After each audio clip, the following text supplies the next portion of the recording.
Hi. Hey guys, thanks for coming. Thanks for coming to our this momentous event where we will be attempting a Mun landing in Kerbal space program. I specifically designed this stream to be obnoxious for myself, which is why we are going into this with no prefabs, no pre-builts, no blueprints, no recon, no nothing. We're gonna build the rocket from scratch, and we're gonna fly it. And I do declare, before this stream is out, that we will land a Kerbal on the Mun and return him safely to Kerbin. We choose to go to the Mun. We choose to go to the Mun on this stream and do the other things.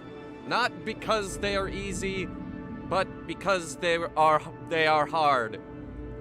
Because that goal will serve to organize and measure the best of our energies and skills, because that challenge is one that we are willing to accept, one we are unwilling to postpone, and one that we intend to win, and the others too. Who writes this junk? Like, that's a slightly modified JFK speech about going to the moon, and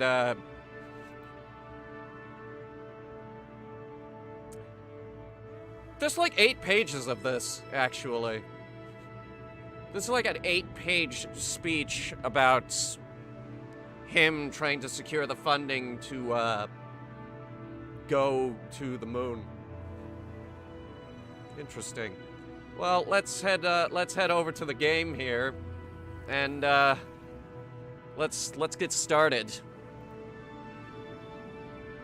Like I said, we are going in with no prefabs, no blueprints, no pre-built rockets, no recon, no mech jab, no nothing. And yes, we are not using mechanical jab.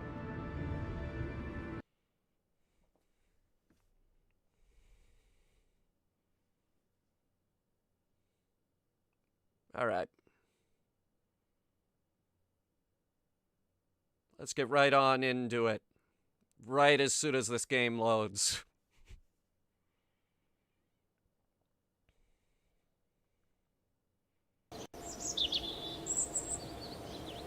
Those are some loud birds. All right. I'm thinking we'll use a regular rocket for this instead of a space plane. Some people prefer space planes, I don't.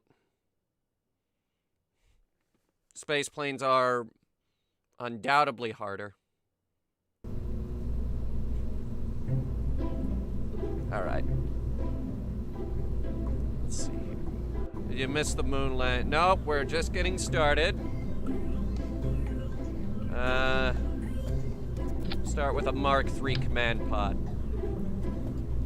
That's gonna be all the way up the top. I'm thinking...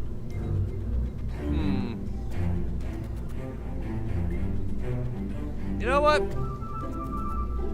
Forget Apollo style. We're not gonna do Apollo style. We're gonna do, we're gonna try to one-up, the Apollo program on this, because, Apollo the Apollo missions, they came up with, their, well, okay, there's a little bit of history here, actually. In the early days of the space race, they had already proposed putting people on the moon. And the original, Operation Paperclip brought in all the German scientists that we stole from the Nazis. We stole scientists from the Nazis because they lost, and that was our spoils of war. And they came up with 2 plans. The first plan was to build an absolutely gigantic rocket. And that's it. That's what they were going to use to go to the moon. The other plan was to use several smaller rockets and put the pieces together in orbit and then go. And they proposed that this was the only two methods viable for getting to the moon. That was until some NASA nerd came forward and proposed the lunar orbit rendezvous plan that they actually ended up going with.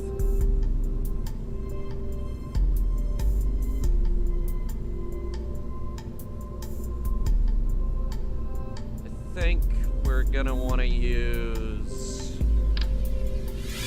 not that tank, not that tank. I'm sure there's a better way to organize these. Yeah, that looks good. Can we repaint that? Yeah, we can repaint it to look like brick. That looks awful, actually. No, that's worse. Alright, we'll use that fuel tank. And, let's see here. I'm gonna want one of those. This is looking a little tall, actually.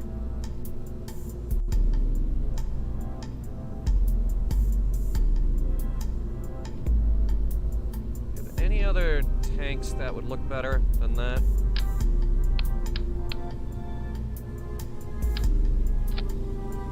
Yeah, we have that one, but it might not have enough fuel. Okay, well, we'll see how that goes. Oh yeah, we're also not doing any flight tests or unmanned aerodynamic tests, no nothing. Alright, let's see, coupling.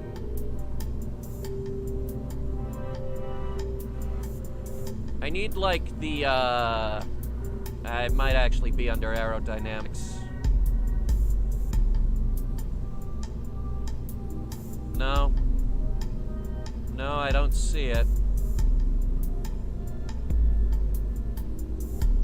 I really wish they would better organize these parts. Yeah, so far it looks very Apollo style, but this is actually going to be what we use to land.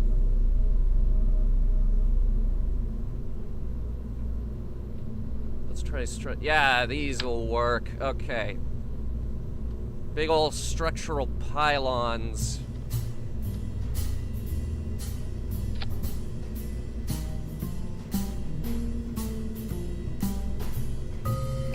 Yeah, it's a lot of monopropellant, but we might end up using a lot of monopropellant.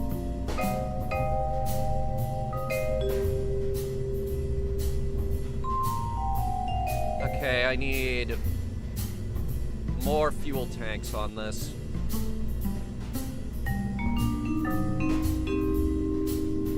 It's liquid oxidizer. No.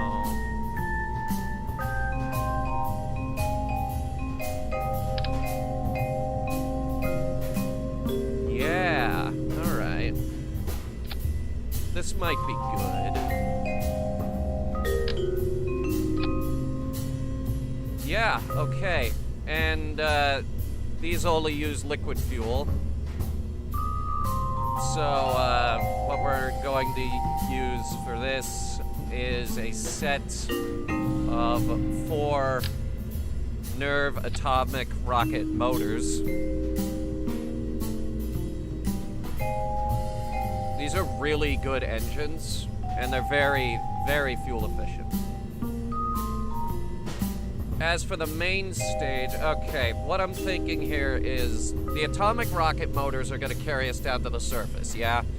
And then, after that, they should have a little bit of fuel left over, which will carry us back into orbit. And then after that, we'll go ahead and we'll drop them. And that's when this engine takes over, and that's what carries us back to Kerbal.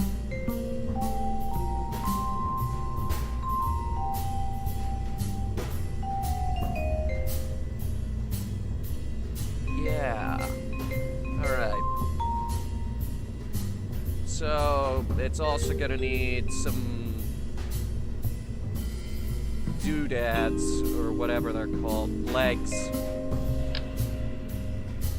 I think if we just sort of put them down, put a bunch of struts over like that, and then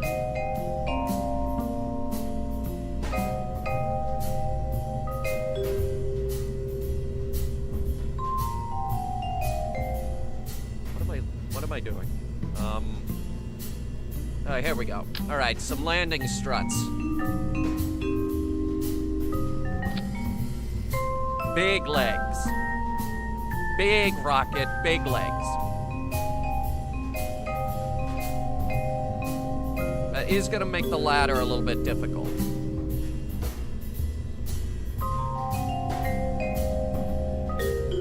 So what we're going to do...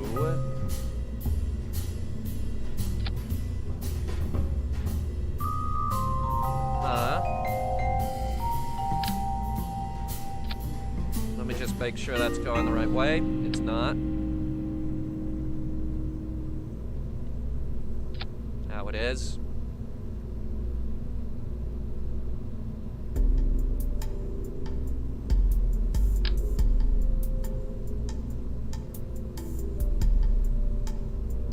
And we're gonna need another ladder to reach that ladder. Good.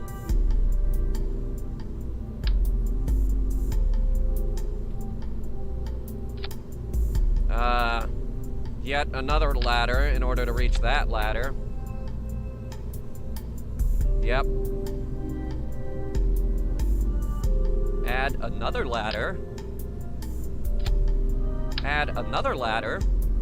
Oh. Okay, we can't put the ladder over the shroud.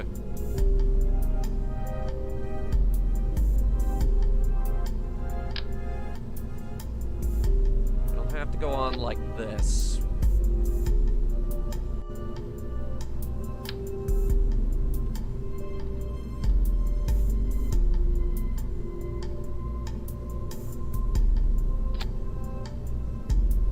Looks cursed with that ladder design. Well, what do you expect? We have these giant rocket engines on it.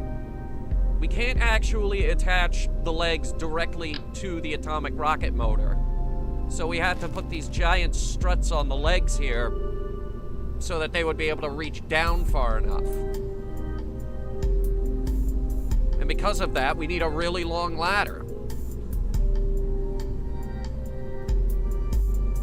Which is going to start retracted.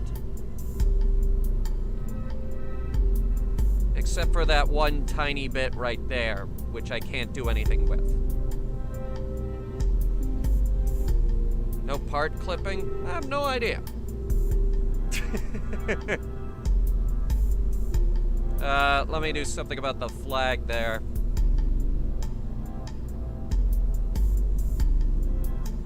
Yeah, that looks good.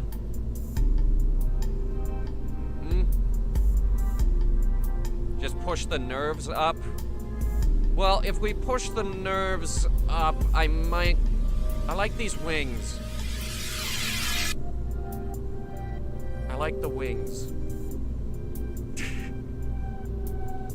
Thoughts on the Travis Scott, Astroworld tragedy? Yeah, that's a load of crap, isn't it? I was very confused when I first heard about that, actually. I was like, wait, was there a shooting or something? No, it was just horribly unorganized, and they got crushed to death. Push them into the fuel tanks? Well... okay, yeah, I'm pretty sure we don't have part clipping.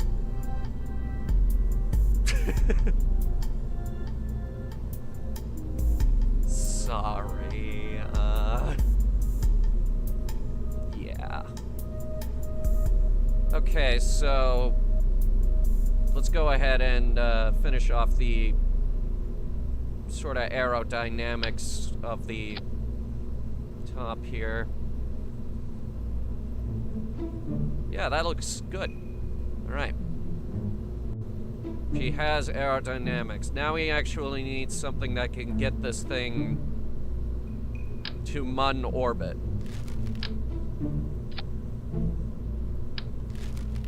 Put a shroud on there, or not, apparently.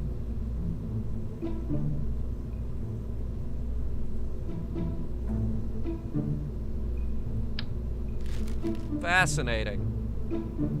It seems to think that this engine is too small.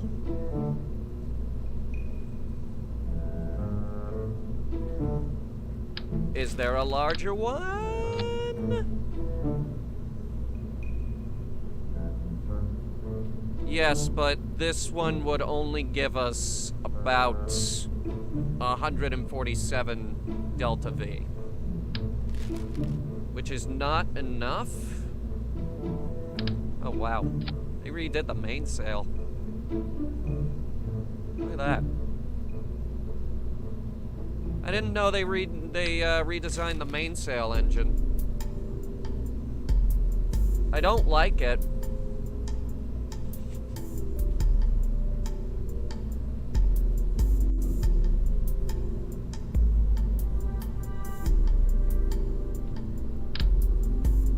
Skiff. Well suited for local planet hopping. Alright, how does that compare to the Bobcat? 471 versus 434. Bobcat wins out.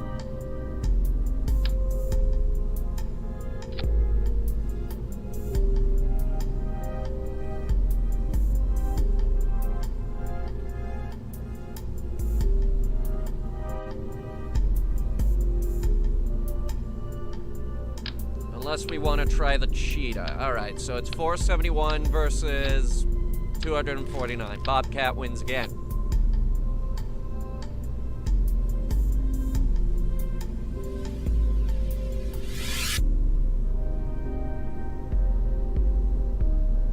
I'll do one more. Let's see. Let's see what engines we got. We got Skipper, which is, that's like a main engine sort of deal. Wolfhound. It's an upper stage engine. Let's give it a try. Alright, Wolfhound versus 471 is the number to beat. 111, the worst out of the bunch. Alright. The Mammoth? Alright, Mammoth. The most powerful engine in the game. 377. It's enormous and it's too big. Bobcat wins again.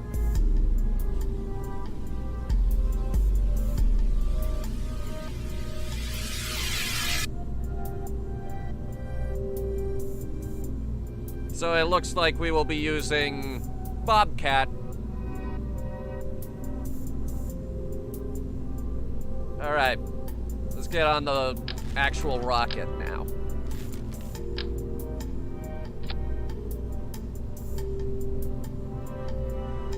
We're gonna need an upper stage, so let me see what I can build. I have a general idea. Yes, Wolfhound is an extremely good vacuum engine. I have a general idea of what I want to do with this, so let's see here. That's too big. Too big for the upper stage.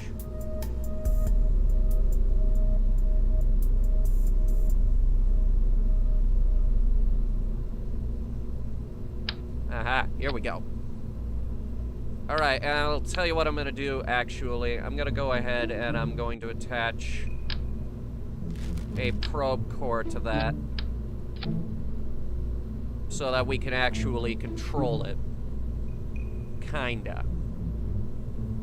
Actually, you know what? I'm gonna go one step further.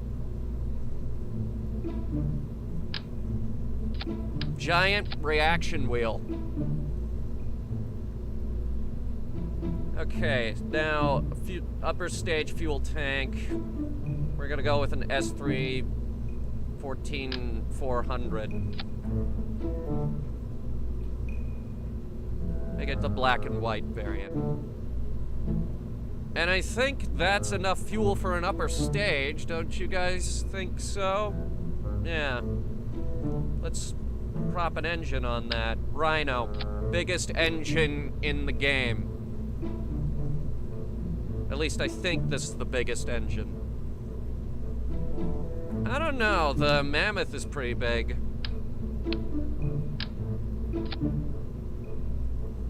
The Mammoth is also more powerful, actually. It gets more thrust, it gets more delta V.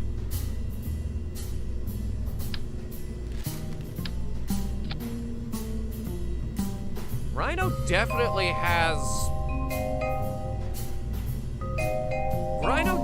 has a larger engine bell, and the problem with the Mammoth is we can't mount the rest of the rocket underneath it. Yeah, no, this isn't done. This is the second stage of the rocket. We gotta do the first stage. And retract those. Retract those landing legs. I didn't know it made a noise, but that was fun.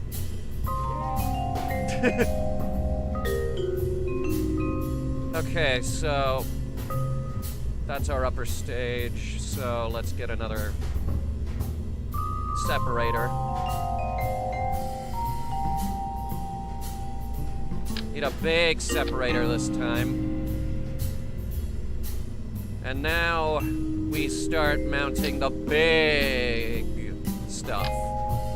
This is the big fuel tank with the big engine.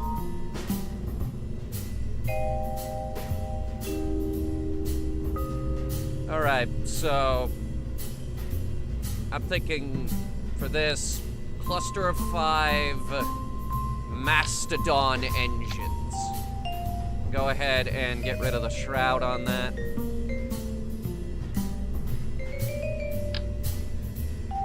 Oh wait, that's the wrong one. Just make it easier on myself there.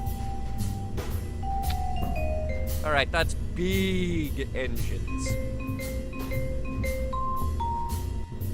This is Kerbal Space Program's equivalent of the F1 engine, which is the same engine on the first stage of the Saturn V rocket, the same rocket that carried people to the moon. I figure, though, ours might be a little bit too heavy for that. I have an idea. Let's get a few more couplings. Get the big ones. They might have to be a little bit longer than that.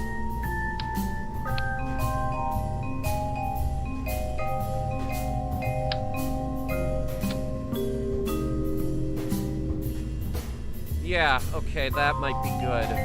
Now we get 2 more fuel tanks here. Okay, make that lower. Whoops. Okay. Now, there we go. Make it a little bit lower. Yeah. Oops, they're misaligned. 1 second. Oops, I grabbed the whole thing.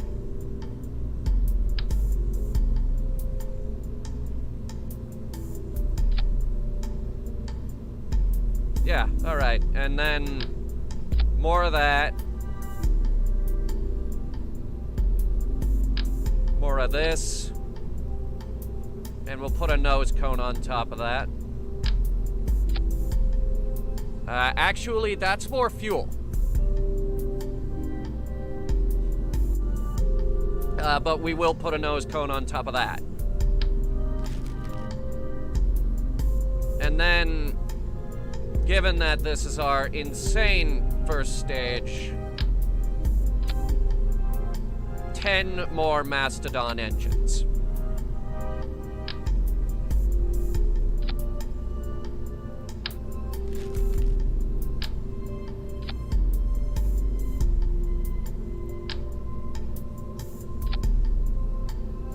Wait, did that just... Yeah, okay. That just clipped engines all over the place.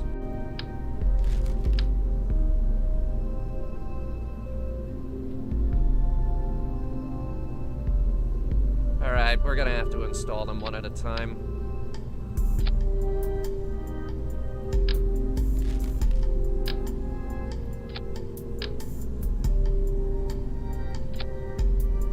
Except these two in the middle, they seem to go in pretty okay.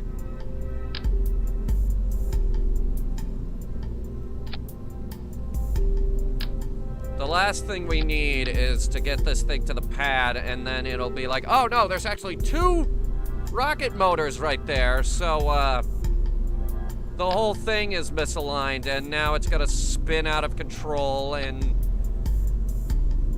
fly into the ocean where it will explode into a flaming ball of death.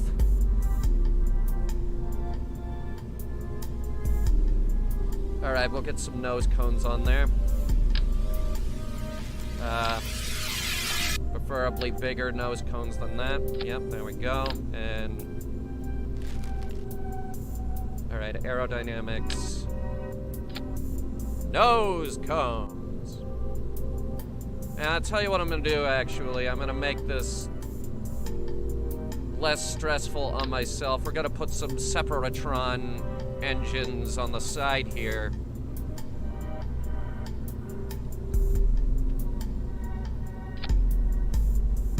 And these are...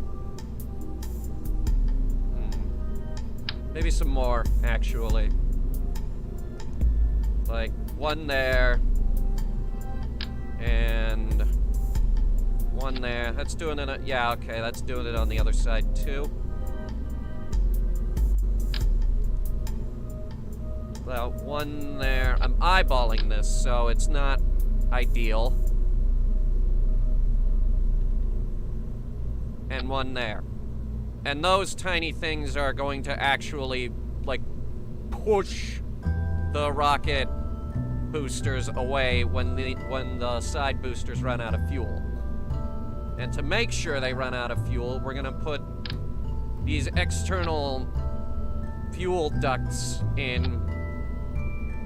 And they are, and that means it's gonna drain out of the side tanks first, which means these engines will run out of fuel before the middle one does. And then it'll start draining these tanks. But by the time it starts draining these tanks, we'll have dropped the side boosters. Rocket staging is a beautiful thing, ladies and gentlemen. Like, once these tanks are out of fuel, we're gonna want to drop them because it's just extra weight.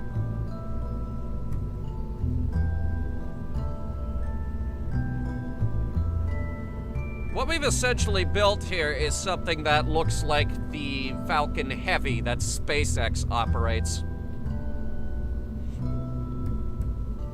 Now, speaking of fuel lines, we're gonna do the same thing up here, but instead we're going to actually connect all 4 tanks. And that means all 4 of the tanks are going to drain at an equal rate, which means they will all run out of fuel at the same time, and we'll be able to drop them all at the same time.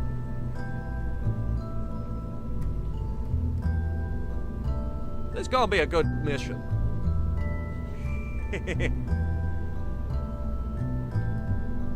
Alright, we might need to do some maneuvering up there, so let's start on the doohickeys.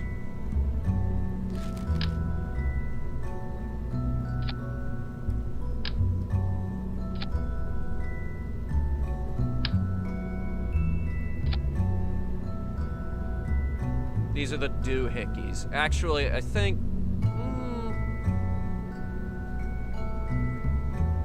add a payload shroud to cover the main landing part?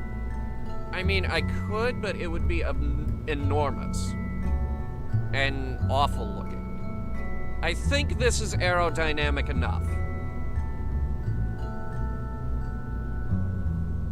Like, after I'm done with it, it's going to be hilarious looking.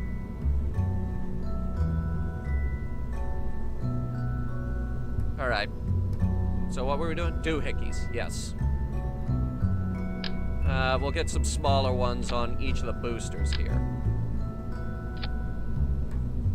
In case we really need to maneuver. I'm also going to add another tank of RCS. And I'm gonna make sure that, yeah, alright, it's not clipping into the ground or anything.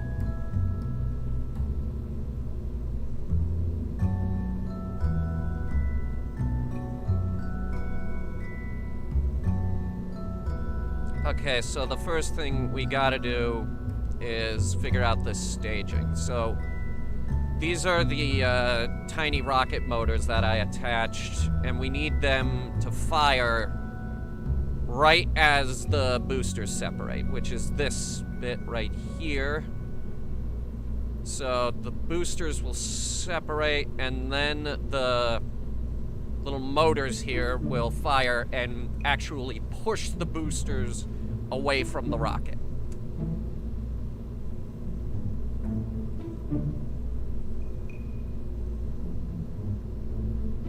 This is a good plan. All right, we're also going to need...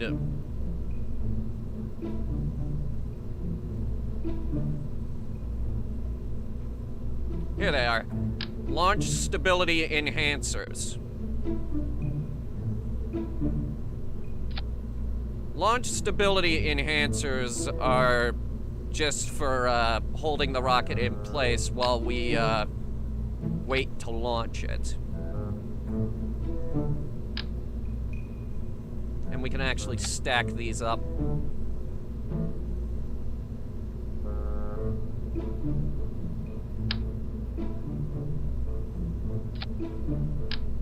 Put as many of these on as we want, actually.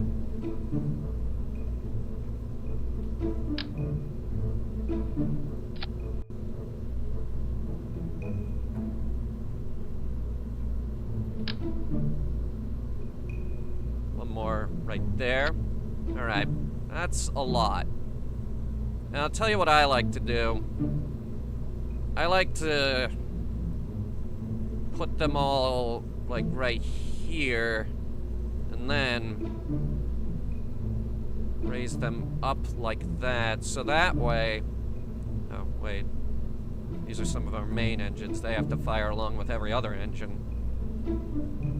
Alright, so that way, like, stage one is all of the engines fire, and then once all the engines are firing, then we hit the button again, then all the things separate. I like to have the engines firing before the tower separates, actually.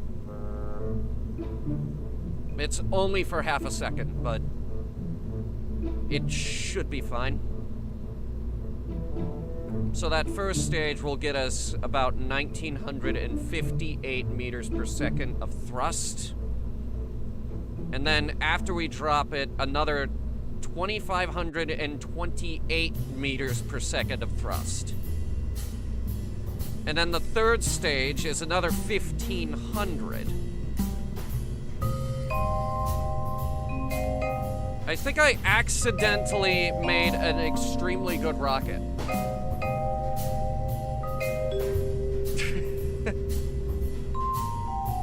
Hang on, actually, let me, I'm pulling out a chart real quick. So, from the surface of Kerbal to the surface of Mun is 6,600 meters per second of delta V.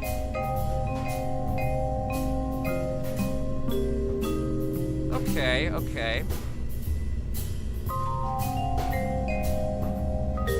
I'm wondering, actually. Can I set this? Yes.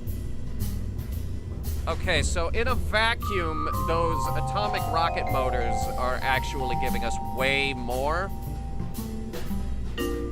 I didn't set it to vacuum. Like, at sea level, those atomic rocket motors are terrible. You can see there, they only give us 650. But in a vacuum, which is where you're supposed to use them, we get, like, 2,800 meters per second of delta V. And that's enough to land on, like, everything. In fact, I'm gonna I'm gonna take one fuel tank off.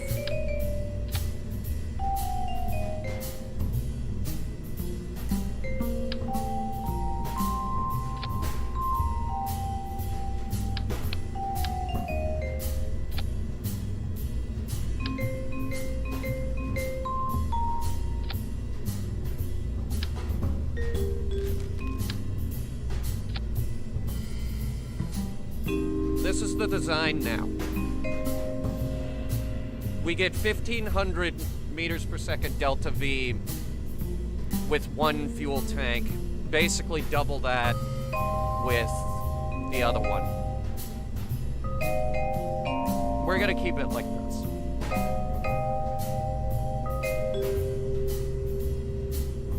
All right. Now for other doohickeys that we're gonna need up there.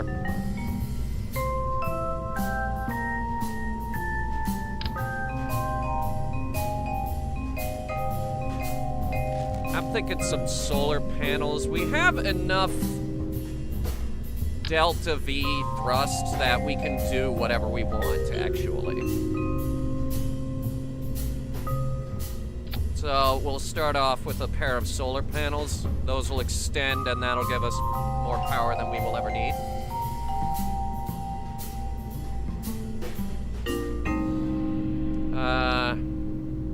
Moving the big reaction wheels on this guy might be a bit of a pain though, so I'll tell you what. We're just gonna overkill it.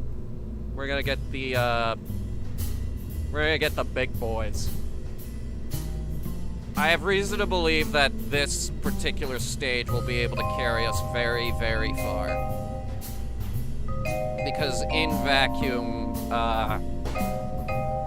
well, it's 2,700 meters per second delta V with that stage.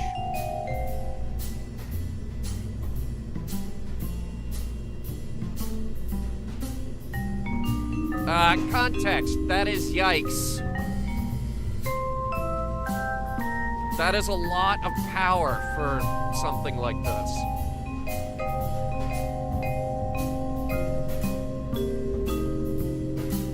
All right, we're gonna try some cargo. And I'm thinking we're just gonna slap them like right on the side.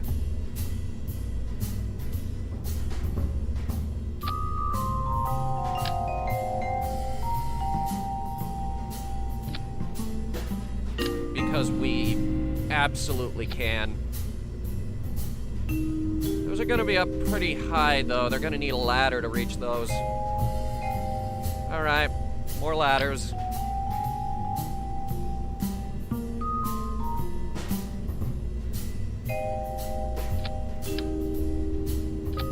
Okay, how are we looking?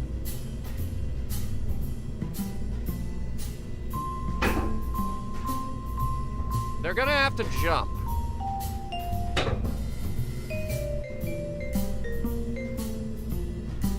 They're definitely gonna have to jump for those. All right, so let's see here. Ground anchors. Let's get an ionographer.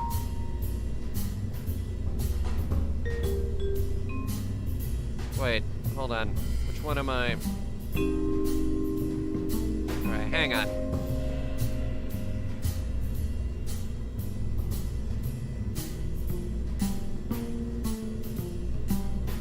Okay, ionographer, a seismometer, some solar panels to power the whole thing, a set of radioisotope thermoelectric generators, an actual experiment control station,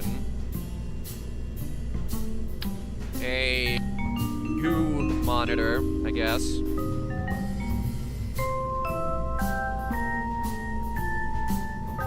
A ground communication device. And...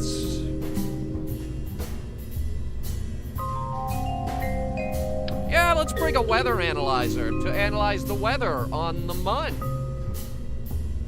Because that makes perfect sense. Alright, and now on the other side, I'm thinking... lights? EVA repair kits. Yeah, maybe just one more repair kit. You know what? Just one more repair kit. You know, just one more repair kit. You know, just one more repair kit, and then EVA experiment kits, and we'll have like 8 of those. And now for the last one, a parachute. Gonna need that on the Mun. Actually, you don't know. They might have to bail out. During landing, they might have to bail out. Some work lights. Couple, other toys. And one of these, oh, that's a construction-only part. Alright, well then I'll get that later. How about some extra EVA fuel cylinders? It's basically an extended tank for the jetpack. I was gonna put them in here, but... oh, wait, we need to pick our crew real quick. One sec.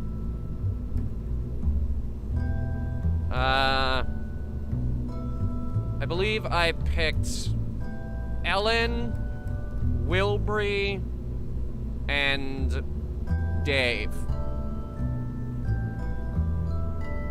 And some of them are going to be using the new spacesuit that they added because I haven't been able to use this one yet.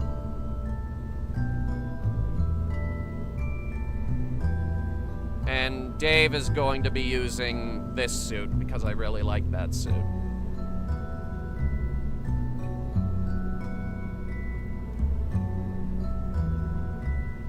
Alright. So their equipment will be not parachutes, though we should probably have 2 spares on board.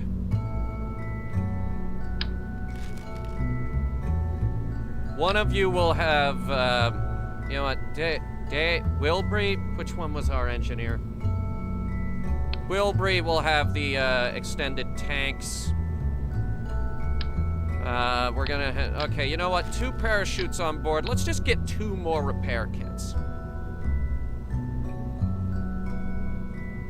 Because the last thing we need is to get all the way to the Mun and then they break something.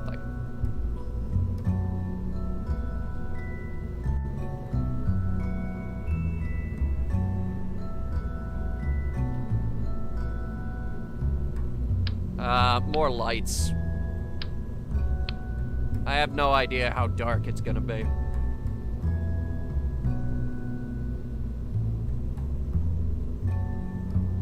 Yeah, just get, more fuel cylinders. Alright, that's a set of 3 fuel cylinders. We don't need more.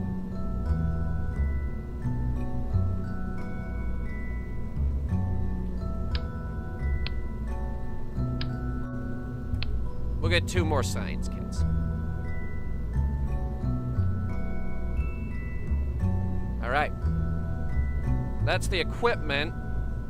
And now I'm going to bring in one thing from my actual collection. A rover.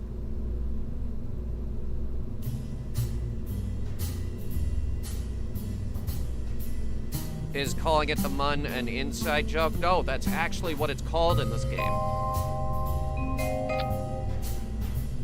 Alright, so, this is a rover that I designed called the Two Smarts. The, two-seater, multi-purpose, all-terrain rover transport. The Too Smart. I'm very proud of that name. And I'll tell you what, we're gonna slightly modify this one.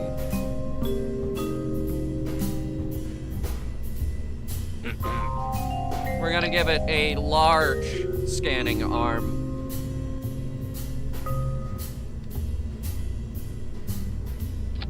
Now, going back to what I said about no testing during this stream, I did test the rover with this arm.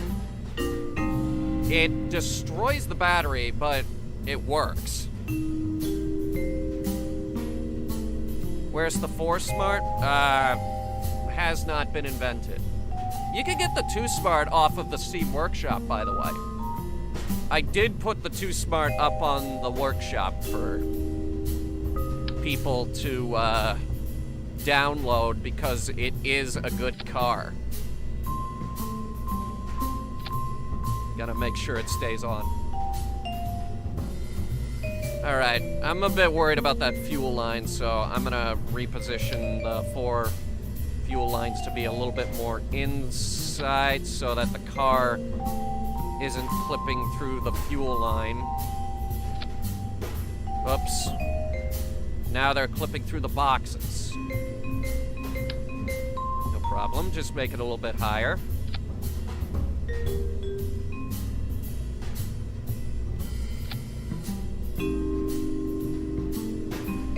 That'll work.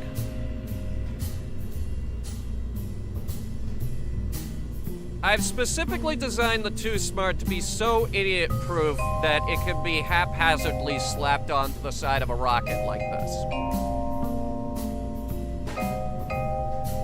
Absolutely nothing will go wrong. I do, however, want to make it lower.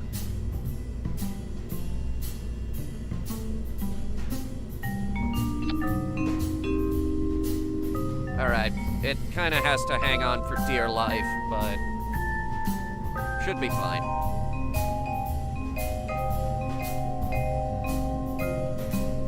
Alright, let's just spend the remainder of our budget making this rocket a little more structurally sound. Struts.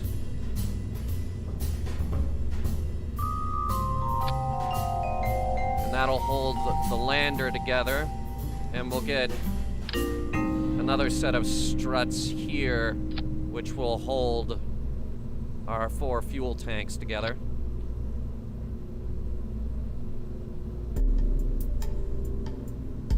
We're gonna need more struts on the main rocket.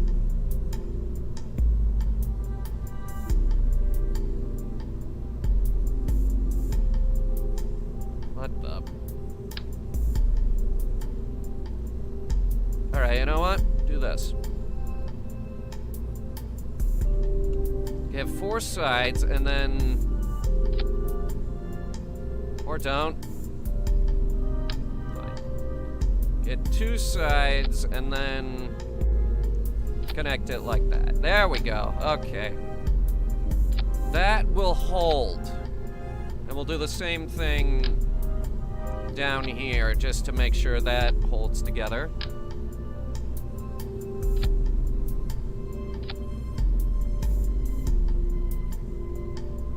And then, just to make sure the upper stage doesn't try to fall apart. Oh, wait! I got a great idea.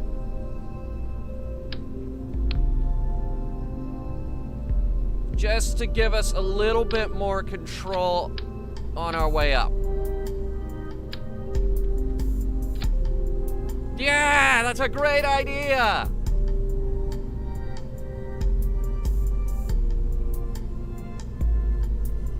Alright, that'll give us a little bit more control on our way up.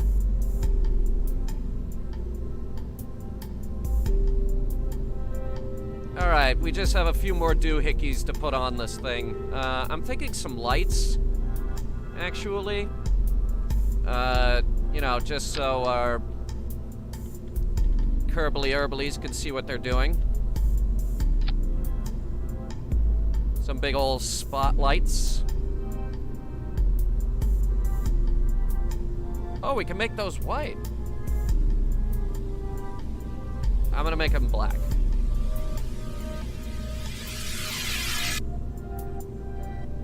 They're kind of hanging off the side a little bit. You know what? I'm gonna just make sure our power problems don't become too much of an issue. I'm gonna get us a pair of thermoelectrics. Here they are. A pair of radioisotope thermoelectric generators just to make sure we don't have power problems.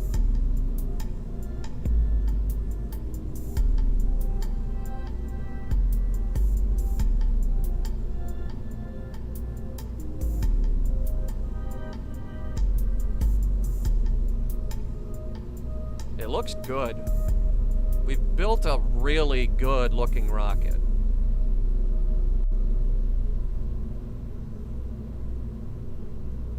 I think it's gonna work.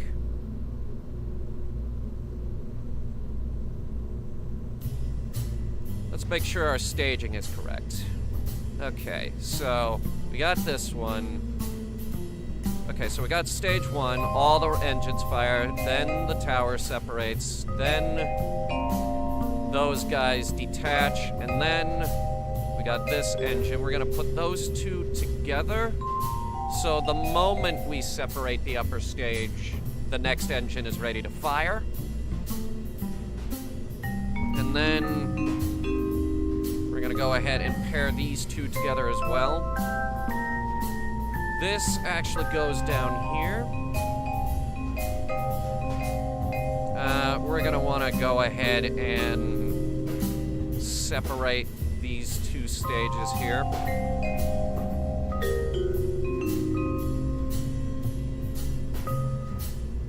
Okay, so that means that the main engine will fire first. So let's put the rover stage right there, and then that'll separate, and I want that engine to be immediately able to fire. And then, during re-entry, we'll have this separate, and then we can do the parachutes. And we're actually going to start with the drogue chutes, because those are designed to slow us down, and then the main parachute. And it's just one capsule, so this will definitely be light enough.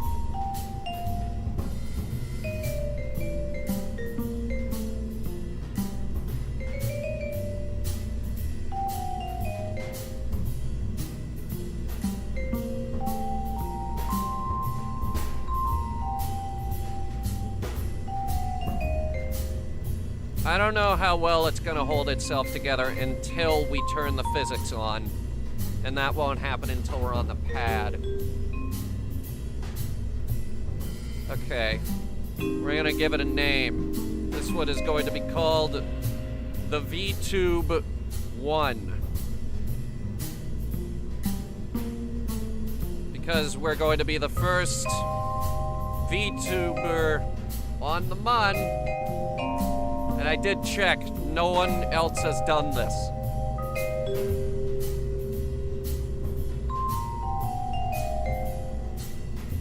I did see a VTube stream where Pekara was kind of futzing around in Kerbal Space Program, but she never really got anywhere.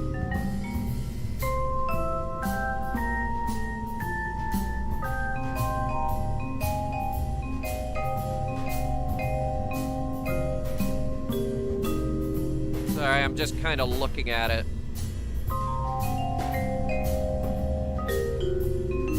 I noticed one flaw. There we go.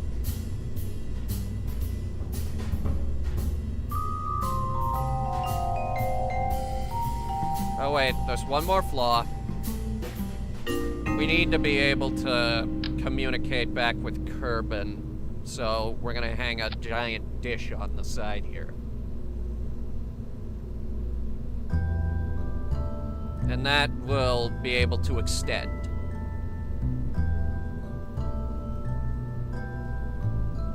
This could work.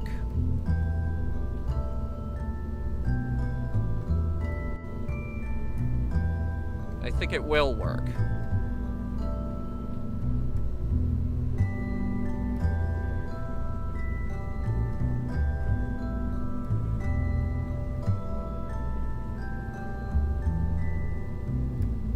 Okay, we've kitted it with everything we can possibly kit it with. Let's light this candle.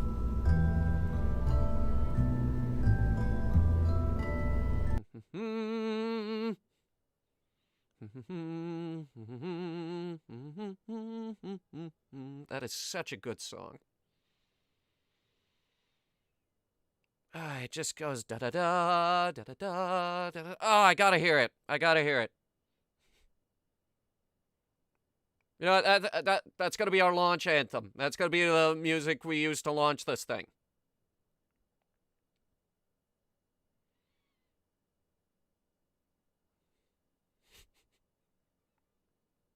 It's copyright free. We can get away with it. We're gonna do it.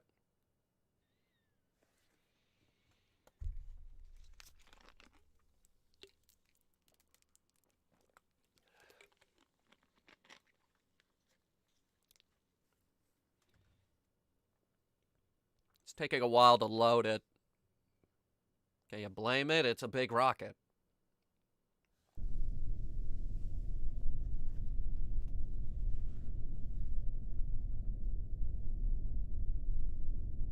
We actually inadvertently designed something absolutely enormous.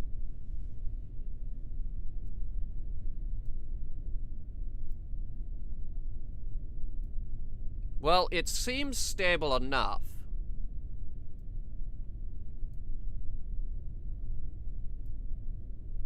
It's huge. All right. I'm thinking that for this, we're gonna go ahead and do a direct injection. Now, to do a direct injection, we're gonna have to wait a little bit here. What we essentially need to do is we need the moon to be at, I believe it is a 45-degree angle.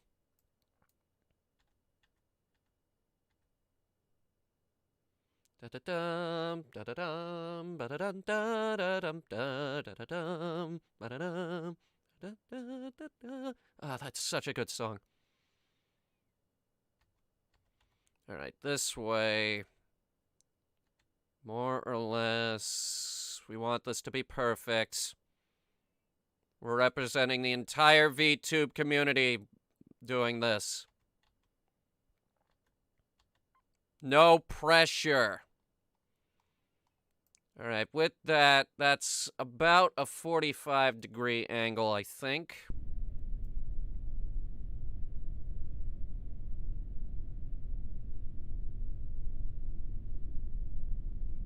There it is. All right.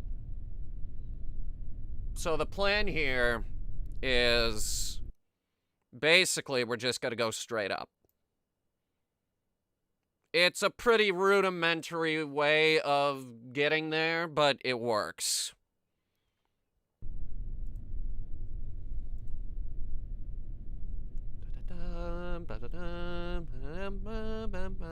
I need to hear that song. It's so good.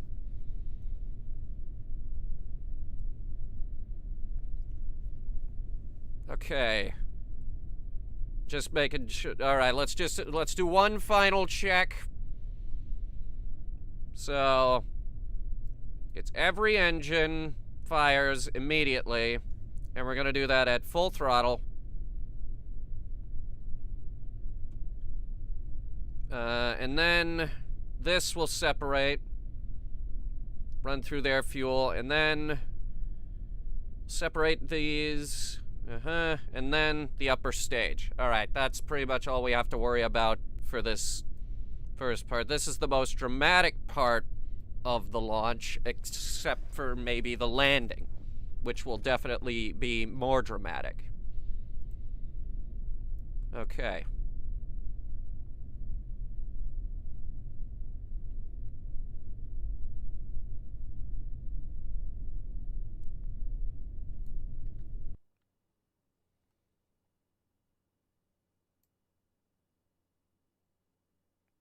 Just being 100% sure I got this correct.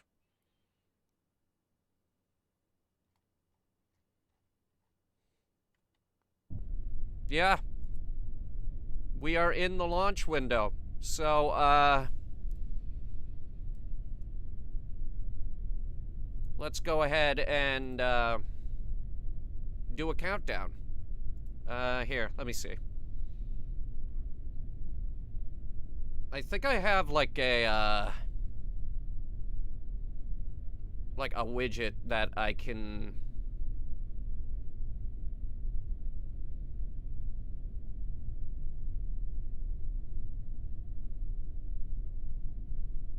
use for like a rudimentary countdown. Members poll. Wait, do I not?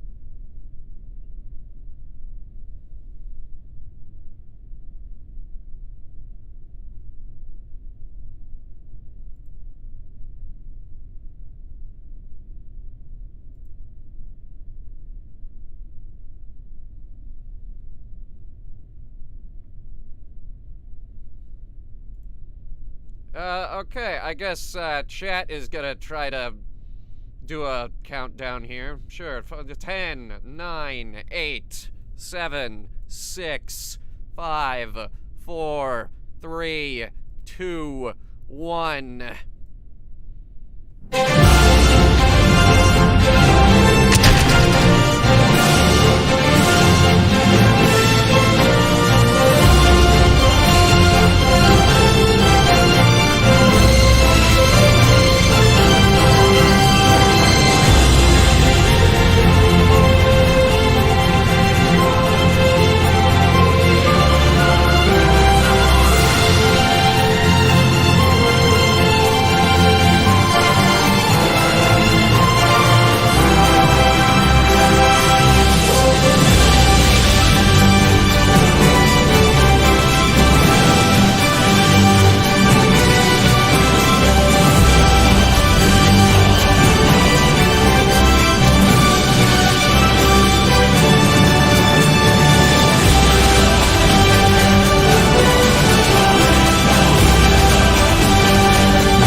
That is so loud. But, yeah, no, she's flying. Very good, very smooth. Very smooth takeoff.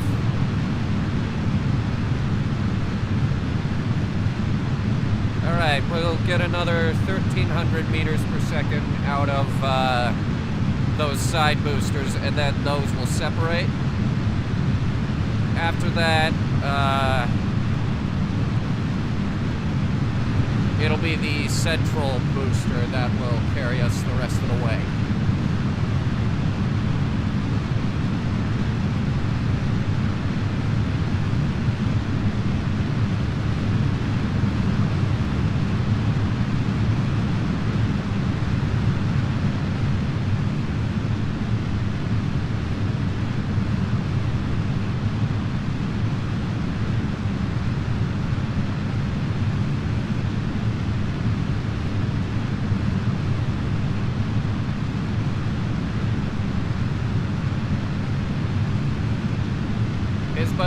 really quiet? Okay, one sec. But maybe the music did damage your ears. Alright.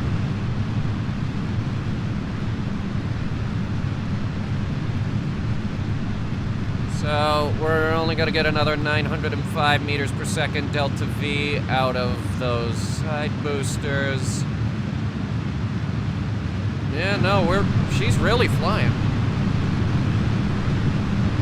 Like I said, I think we accidentally designed an extremely good rocket here.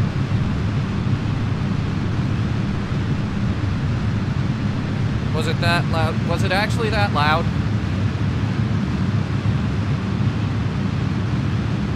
Add a headphone volume warning? Yeah, okay, I'll do that. I mean, it's no louder than the rocket. Actually, I think yeah, no, I think the music was actually louder than the rocket.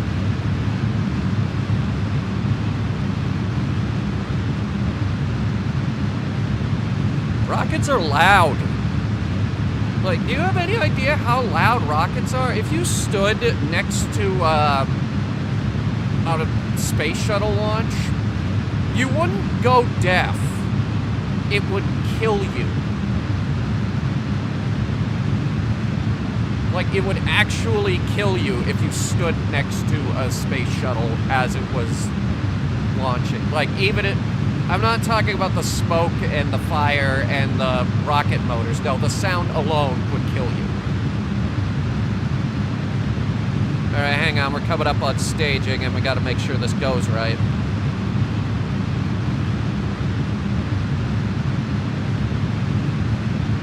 Here we go.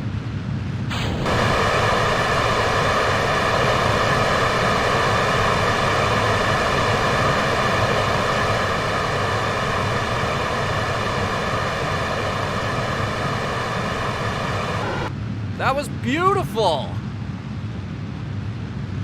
Alright!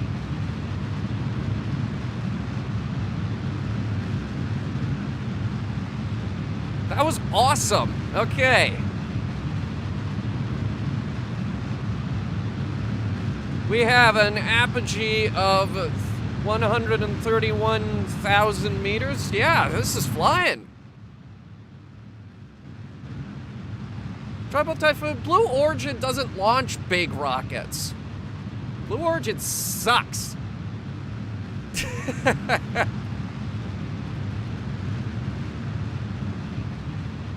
Yeah, Tribal, you would, we do regular, like, space text lectures on our Discord server.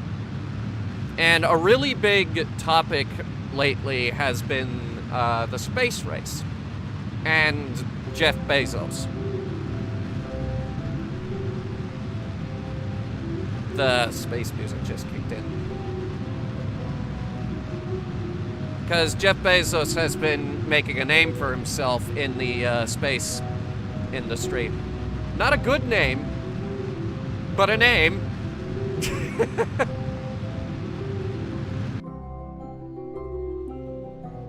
Yeah, like, if you ask me anything about the space race and a lot of stuff like that, I probably have the answer for you.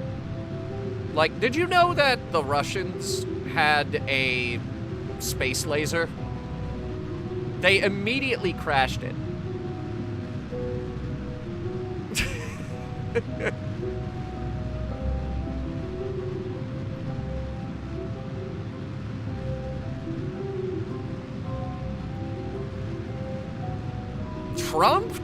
Trump wanted to push a moon agenda because he wanted he wanted boots on the moon by 2024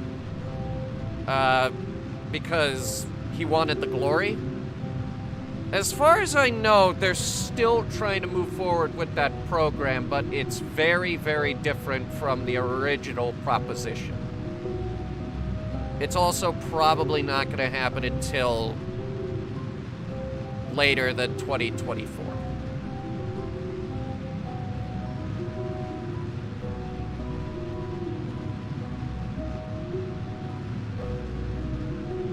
doesn't really have as much thrust as I was hoping it would.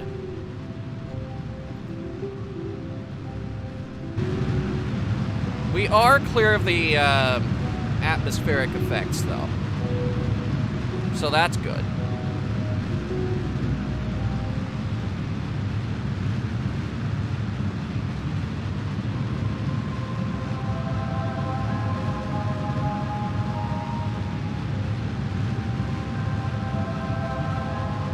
Needs more thrust.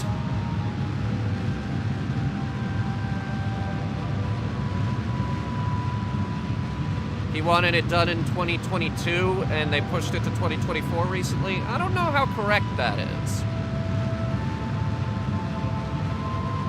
But either way,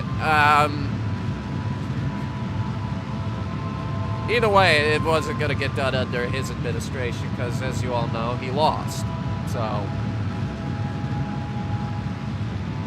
let's shift away from the recent politics, shall we?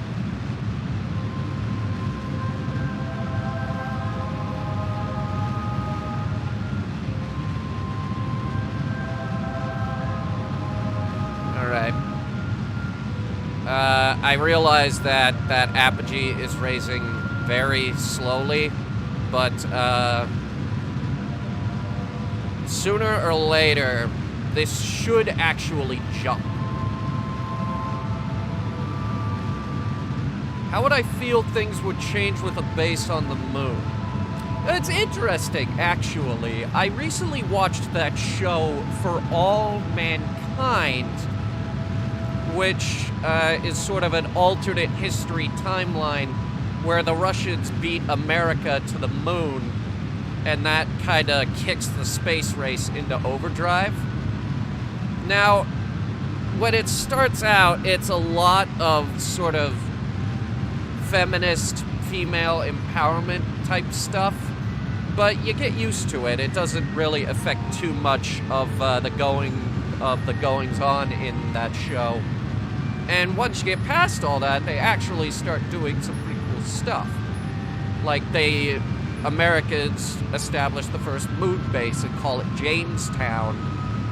And in Season 2, they actually expand that base, and they start doing cool stuff, like the Sea Dragon and nuclear-powered space shuttles and all kinds of cool stuff. It's actually a really good show.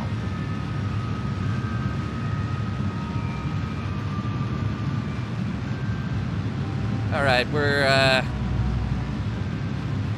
approaching the limits of what our upper stage can do for us here. And by upper, I do mean lower. We're only going to get another 300 or so meters per second, but it is starting to move faster. I think pretty soon here we're going to have to throttle down.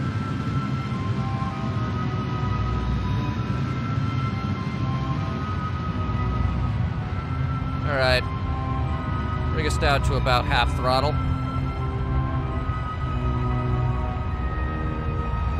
We only have 120 meters left on the first stage. Let's see if I line this up. Yes, I did line it up correctly. We have a moon intercept, ladies and gentlemen. Hey, hey! Your old pal Hunter did it. We have a moon intercept. All right. I'll tell you what we're gonna do. Since we only have 44 meters per second of fuel left in that bottom engine, we're gonna go ahead and decouple that now. Sort of push us away from that a little bit.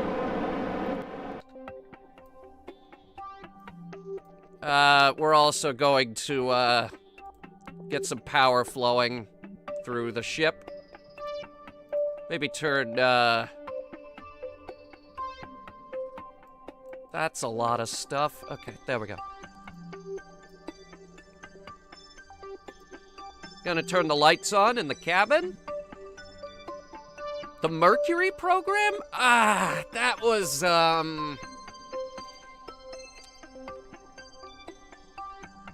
that's a little bit out of my wheelhouse, actually. Like, admittedly, I'm not too familiar with Mercury and Gemini. I'm very familiar with the Apollo program, the Space Shuttle program, and pretty much anything SpaceX is doing.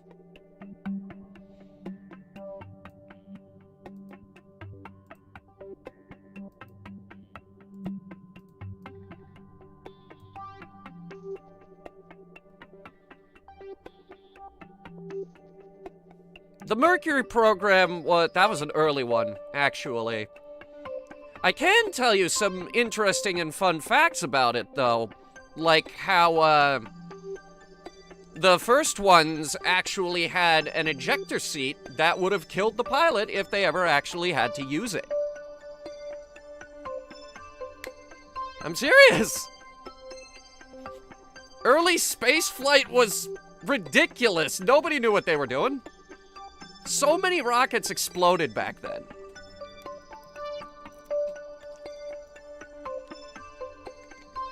Not like the Russians, though. The Russians did have a plan to get to the moon. They came up with their design. It was the N-1 rocket. And it is actually the most powerful rocket ever built. It was ever so slightly more powerful than the Saturn V, but they immediately crashed it. So they built another one and immediately crashed it.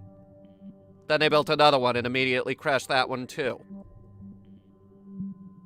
And then they crashed a fourth one.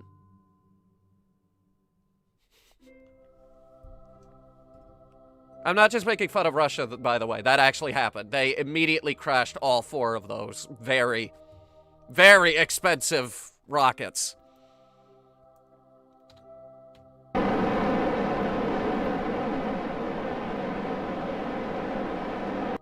I'm just getting us, like, slightly off to the side of the booster there. That booster, actually, is probably going to follow us all the way to the moon. The Mun. As you can see, it's actually called the Mun, because someone thought that was a joke. No, that's actually what it's called in this game. Alright. Now, we don't have to sit here and wait for the rocket to get all the way there, alright? We have time acceleration. More Russian fun facts? Okay, did you know that the Russians once had a space shuttle? It flew once, and then they went bankrupt. The probe sent to Venus? Ah, yes. Those were interesting. The only missions that actually made it to the surface of Venus. It was very impressive. The Russians were very proud of that one.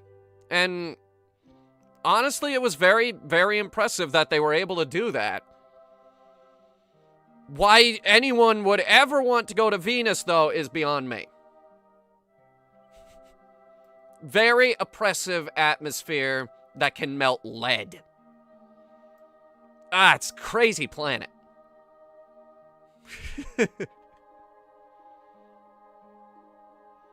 But yeah, the Russians had their space shuttle program called the Buran, and they did one unmanned test flight, and then the Soviet Union went bankrupt.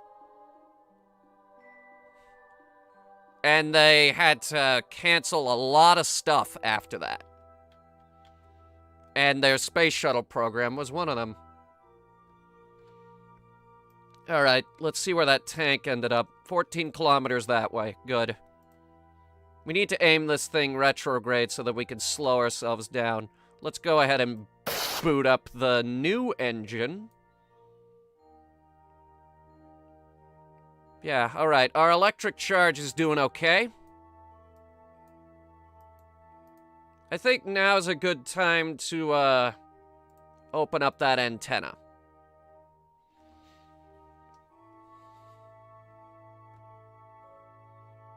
Interesting fact here, too. Russia actually was the first country to land on Mars.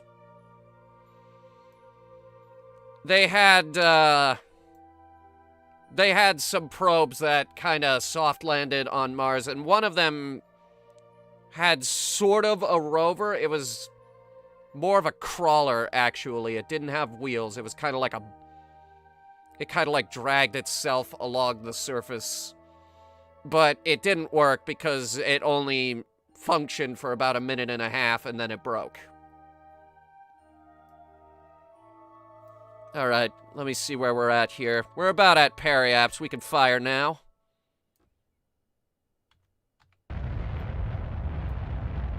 There we go. Now this engine, our Rhino engine, will carry us all the way down to low Mun orbit.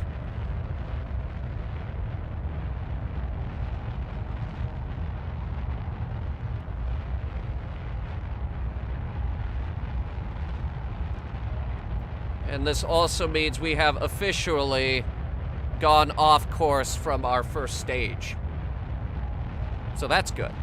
Now we're not going to hit it, no matter what.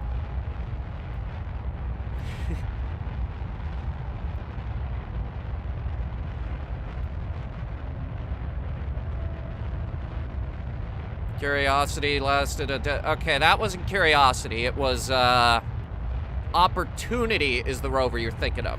Curiosity is one of the newer ones. Wow. We are in a very elliptical orbit. Very, very elliptical orbit. Wow. That's almost a 45-degree angle, actually. Well, this at least means we're not going to hit anything. What do you guys think? Periaps of 83,000 or so? Yeah, Tribal Typhoon, you're thinking of the, Spirit and Opportunity rovers. Spirit got stuck in a ditch, but Opportunity ran for, like, 14 years. And then a dust storm finally did it in, sadly. It was, that was insane, actually. It's insane how long that lasted, considering it was supposed to only run for like 2 months.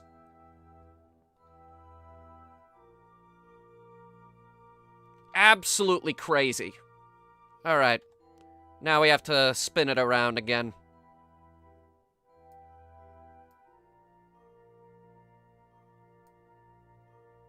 I'm using the in-game SAS system to spin the rocket around.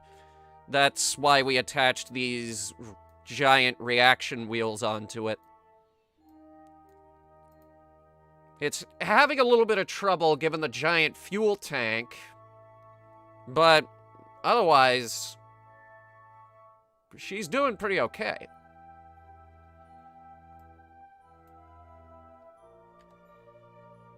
And I am going to try to land us somewhere on the light side of the moon for you guys. Wonder what happened to Pathfinder? It's still there. It died.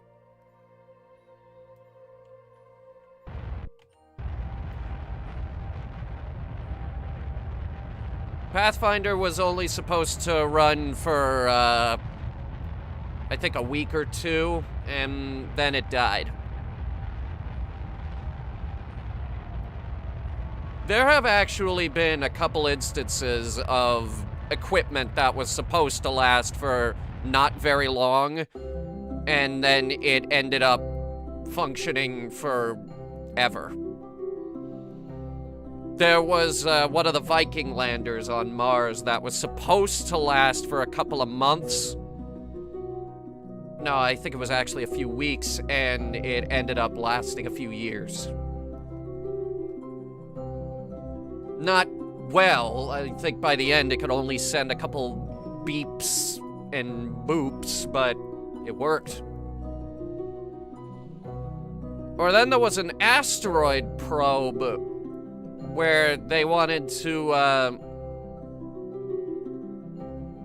I believe it was an expedition to the Eros asteroid where they sent a space probe out there and they were studying the asteroid, and somewhere along the lines during that mission they were like, hey, we want to land on this thing. So they did. It wasn't designed to land, but they did it anyway.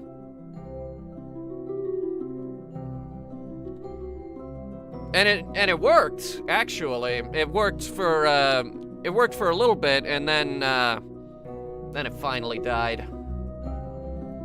So back to this, actually, bit of a design oversight. Our rocket was too efficient, so the lower stage on this thing could actually get us to the surface. We're not going to do that, but it could.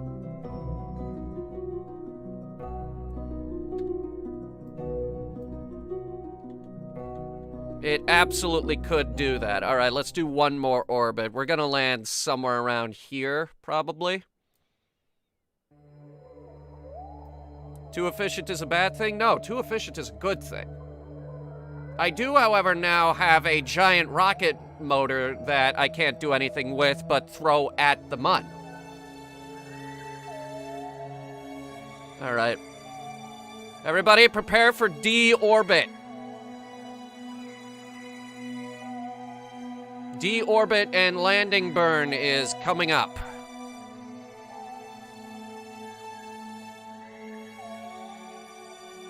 Okay. Let's give it a... You know what? We have fuel to burn. Let's give it a steep angle. Let's give this a really steep descent angle.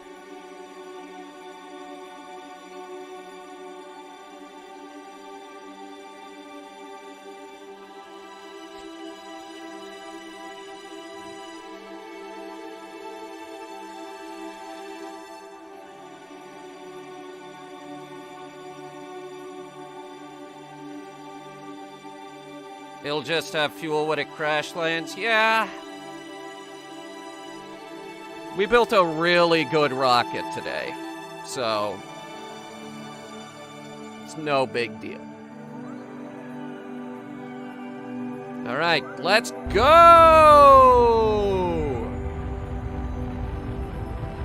Bringing her in for a landing. Kinda.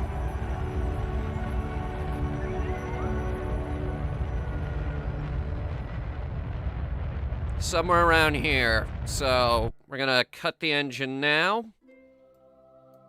And we are going to separate.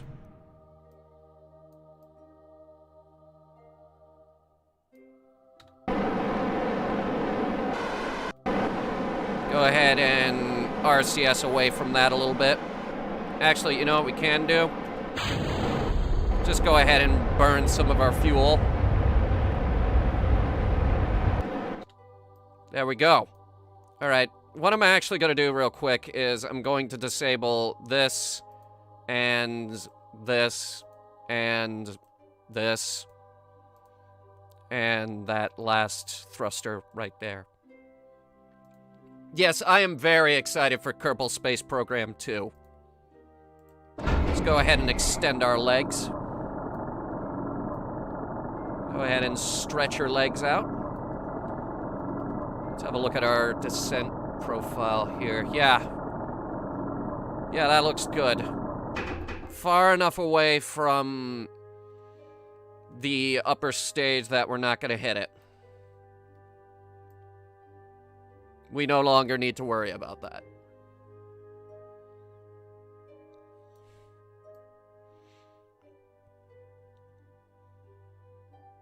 Okay. Now comes the stressful part.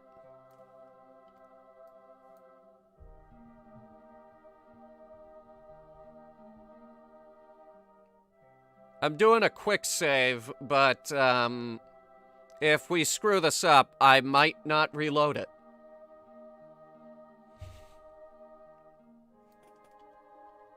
Even though I did promise before this stream is out to land a Kerbal on the Mun and return him safely to Kerbin.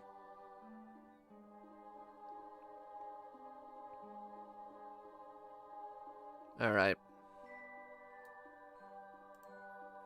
Altitude, somewhere around 60,000, we can start slowing ourselves down.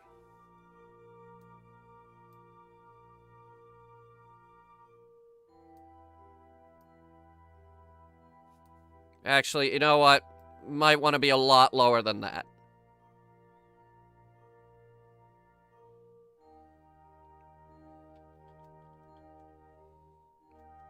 This is good. Okay.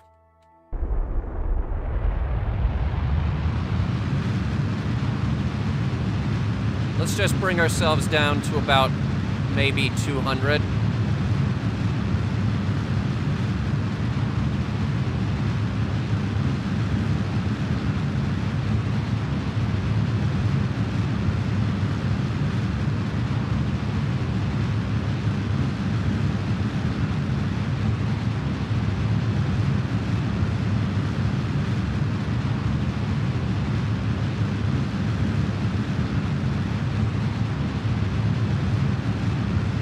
To see some surface features down there. I'm gonna go ahead and turn the exterior lights on.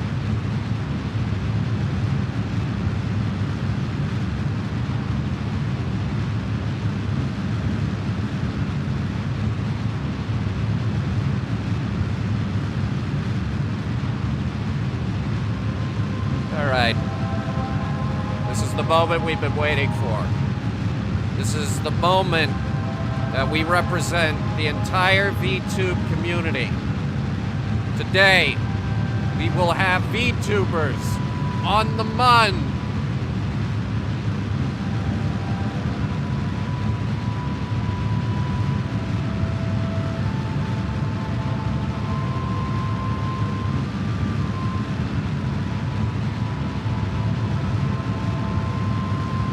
And it will be glorious.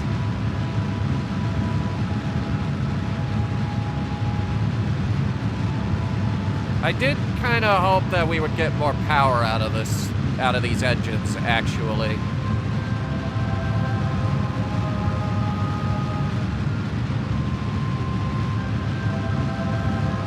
All right. Ready to cut it off. That's about 200. All right. We've narrowed down our landing zone to somewhere around here, I hope. That's a good stretch right there. Good stretch of not giant craters. Bring us down even more. We're going down to about 20,000 now, and then we'll start burning again. Okay, 17,000. That's worse.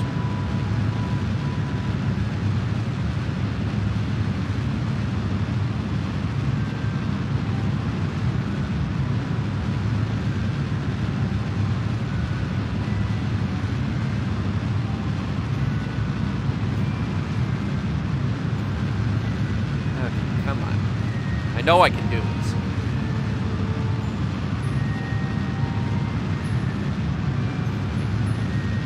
I know I can do this.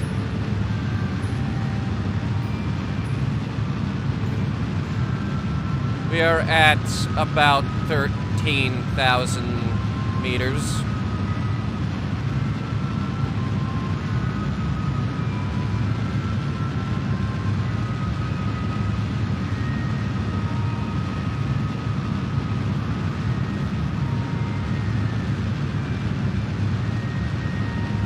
$12,000.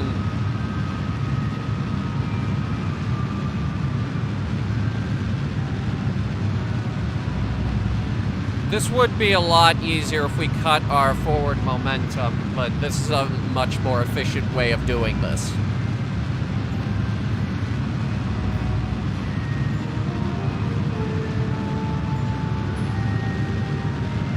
Alright. From the looks of it, we're gonna come down right around the rim of these 3 craters, which we will name Mickey Mouse.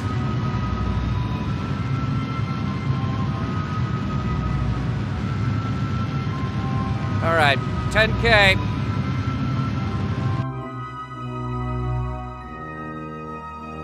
Fuel looks good, actually. Let's go ahead and just zero ourselves out.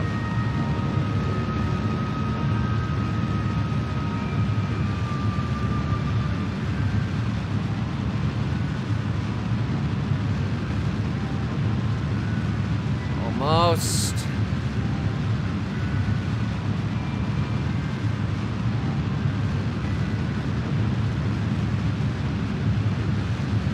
Darth Mickey will remember this? Yeah, probably. Alright, that's 3 meters per second. Yeah, alright. We're falling. Just falling.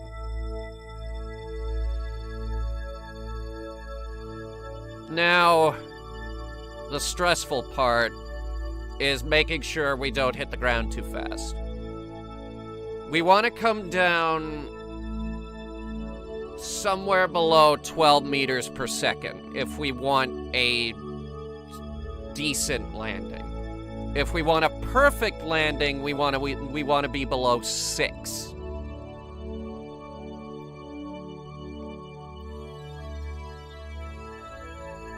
All right, I'm gonna let it fall for a little bit.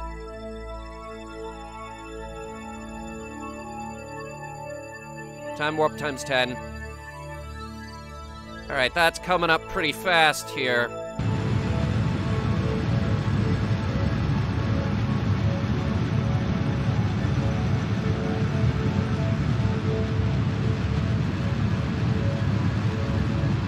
We are at 4,200 meters above the surface. I'm gonna bring our speed down to 50, maybe a little less, actually. We're gonna make this smooth and easy, as painless as possible.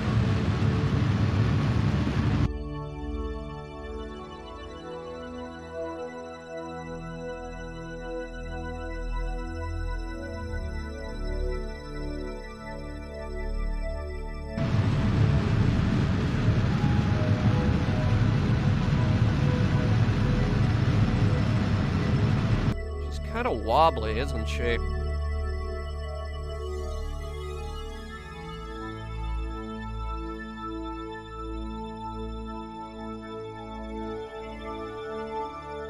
I'm starting to see terrain scattered down there.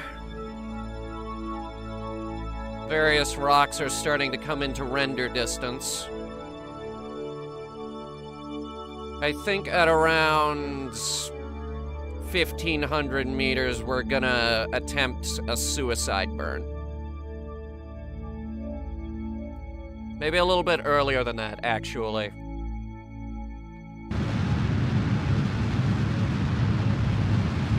Now is good, because I can see the shadow of our rocket on the surface of the mud.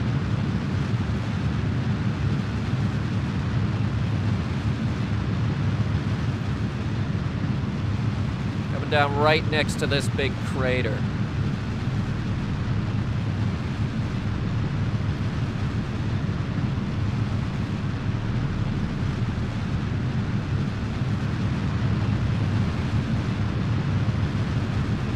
Alright, that's good, actually. That's a good speed.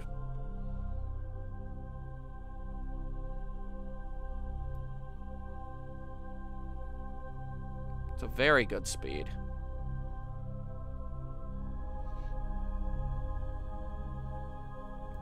When those lights start illuminating the surface, that's when we start getting real.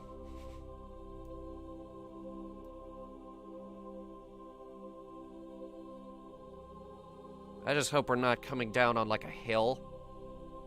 That would be a pain. All right, here we go. 500 meters. Plenty of fuel.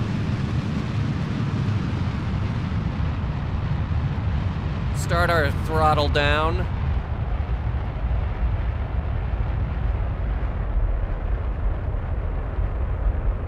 This is good. This is good. Smooth. Very smooth. Very nice. Maybe a little bit more. Give it a little bit more gas. Very nice. We're below 12.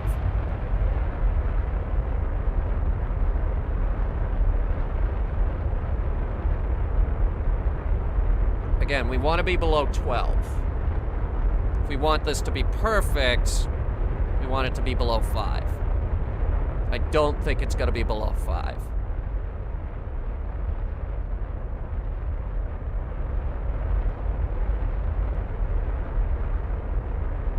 Oh, it's so smooth. So smooth. All right. Looks like it actually is going to be below 5, just a tiny bit.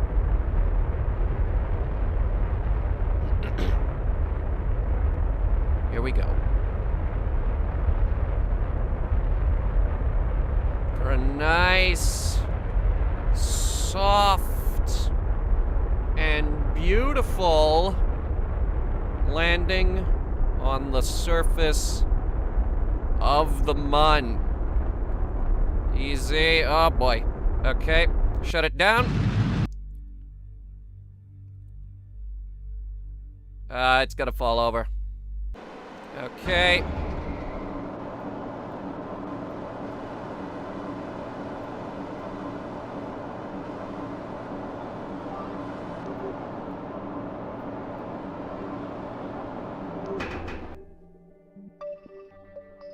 I can fix this. Relax, I can fix this.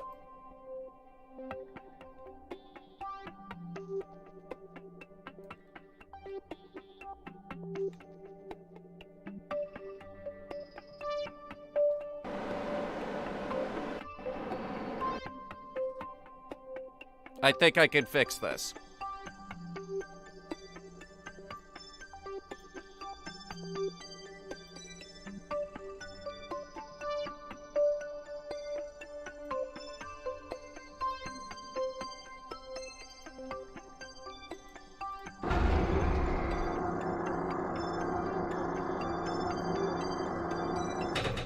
Okay, hang on. Retract the solar panels. This is gonna hurt.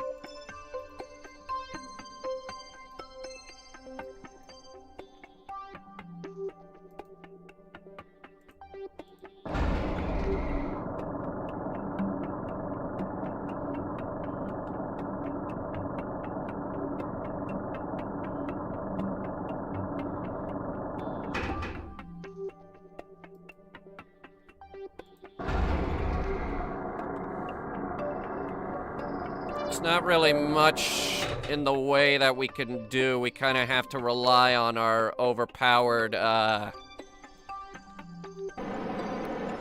thrust system.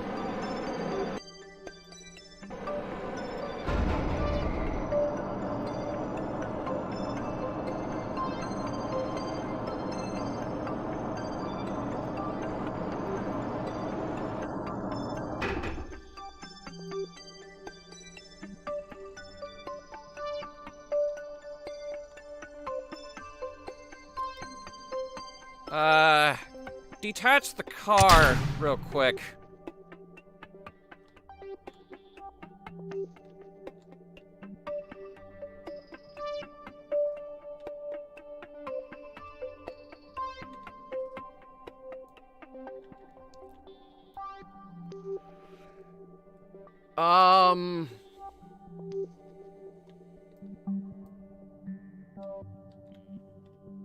Just reload the save.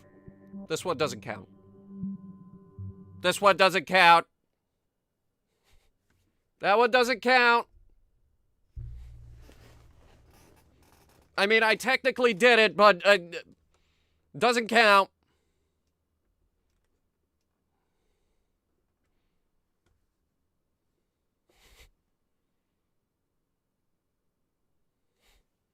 I technically did it, but it doesn't count.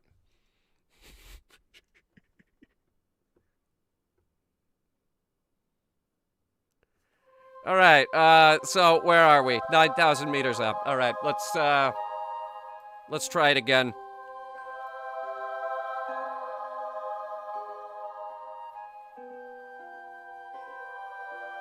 Let that go down to 5,000 again. Make that 4,000. All right. I'm rushing a little bit because now I'm impatient, and that's not good.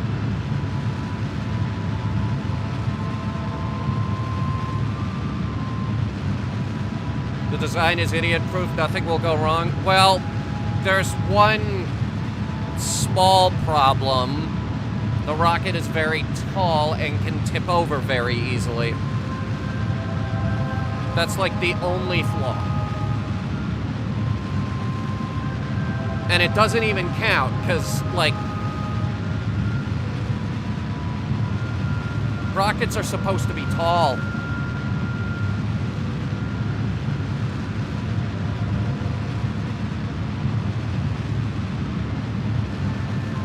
Okay, I brought us down to 26. Can't warp faster than ×1 when below 5,000.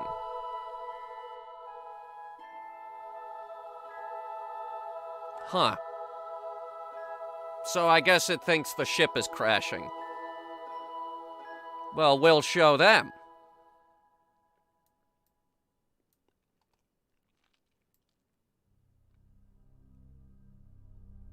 Our ship will not be crashing today. I mean, technically, the last one didn't crash either, but...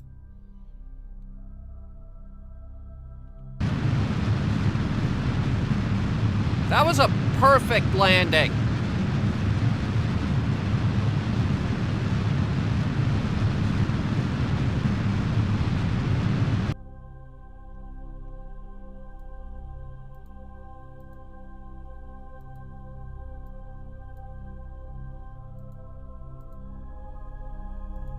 I'm gonna want to refill that tank there.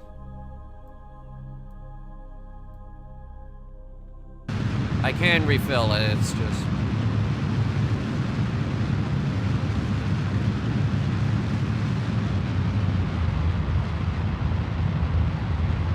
Alright. Gonna try it again. Now, unfortunately, we're parking on a hill, so...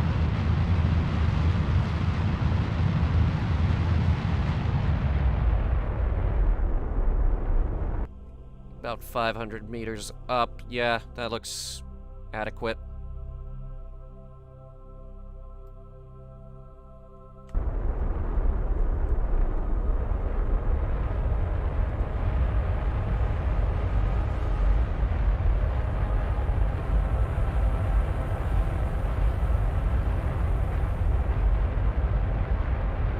My piloting skills were outmatched. It's just...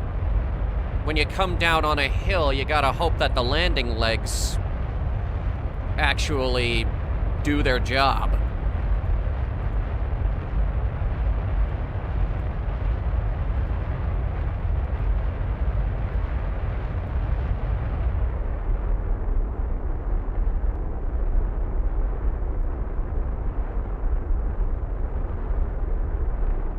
.3 meters per second.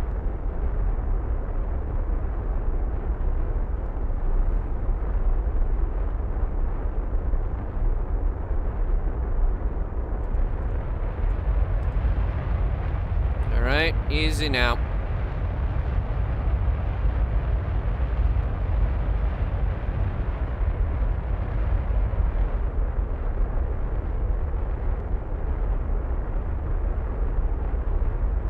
Oh, that's almost perfect. That's almost the perfect speed right there. Almost the perfect amount of thrust.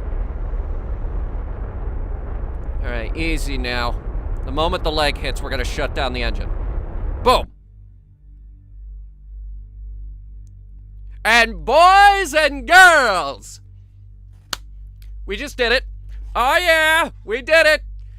For the first time in the history of the internet, there are VTubers on the Mun. We have done it. We have made history. The Headhunter space program has landed the first VTube stream on the surface of the Mun.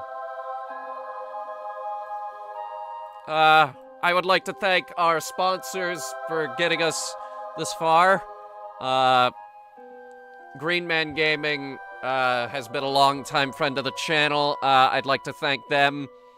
I'd like to thank all of our very generous patrons, and of course, all of the VTube money that came in, which not only helped us get the new VTube model, but will also be going to fund future endeavors, hopefully more ambitious than this one.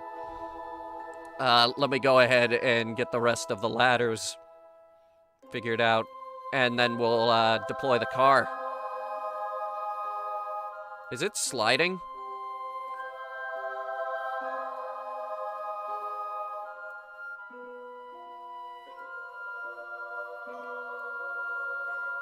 We are slowly sliding down the hill.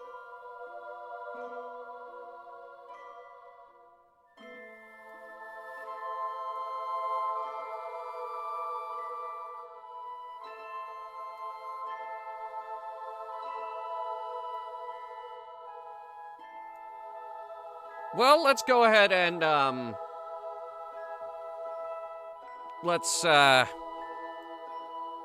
that is very tilted, actually.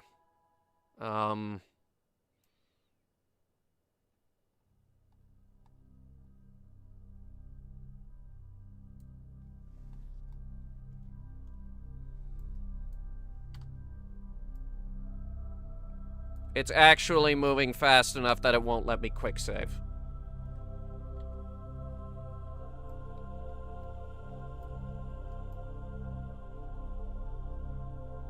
Well, hopefully it, like, comes into, like, a ridge here in about maybe an eternity, and then it stops sliding.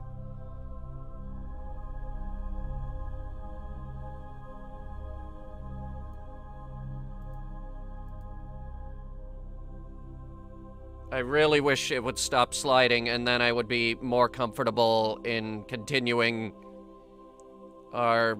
Here, hang on 1 second. I'm just gonna go ahead and put some more fuel in the rover, because we accidentally ended up using a bunch of its fuel for the trip here. And we're gonna go ahead and drop the car right there.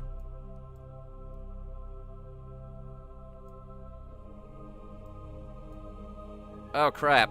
That's gonna roll away. But the good thing about this car is... Here, hang on. I can actually control it when no one is actually driving. Here, 1 sec. Control from the seat, please. These brakes are not good. I do not remember the moon being this slidey.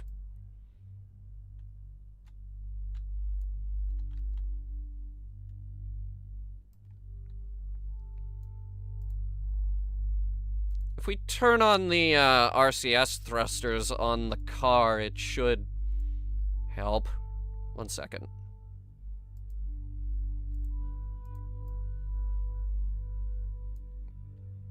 Okay.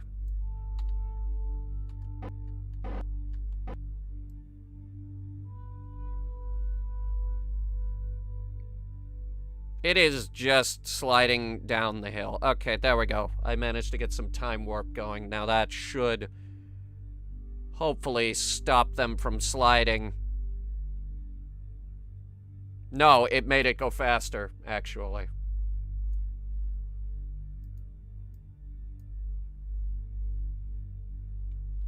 1 second. I'm just gonna move the car out of its way so that the car doesn't get run over.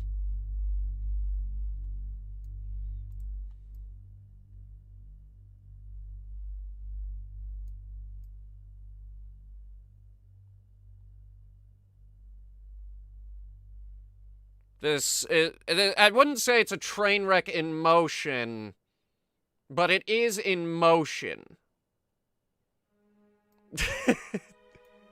And that's the, confusing part, because apparently the surface of the Mun is, like, ice.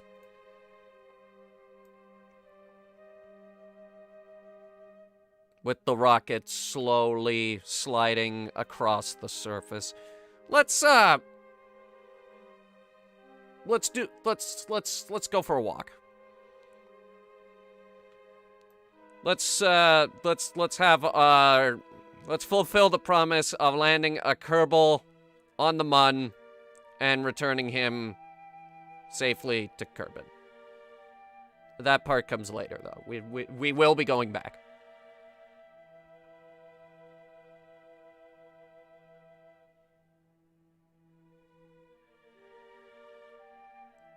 He's kind of stuck. Oh, boy. Oh, boy, he's kind of stuck.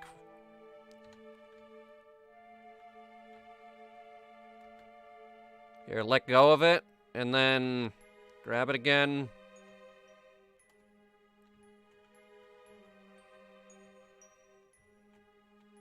Okay, he's very stuck. Wilbury, could you,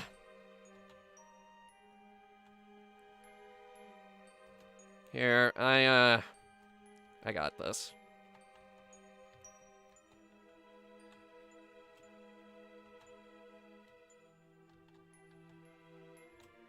There we go. Now he's on the next ladder.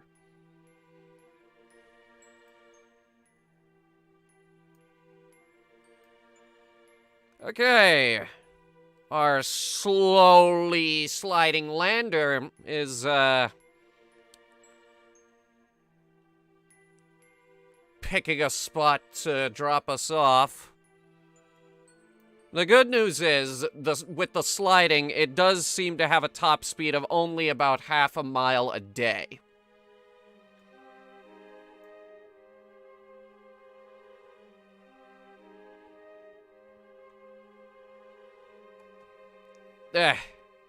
And he fell over. There's just one problem after another with this, isn't there? And there it goes. I think that actually has a... Yes. It's moving at 0.4 meters per second. Watch out for that leg.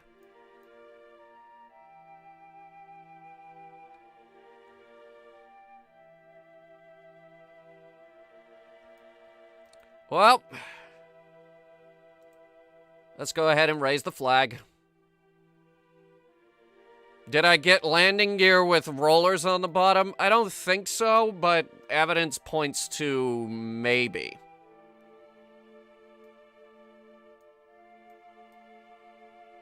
Alright, site name. What's the name of this site? Let's just call it Vtuber Ridge.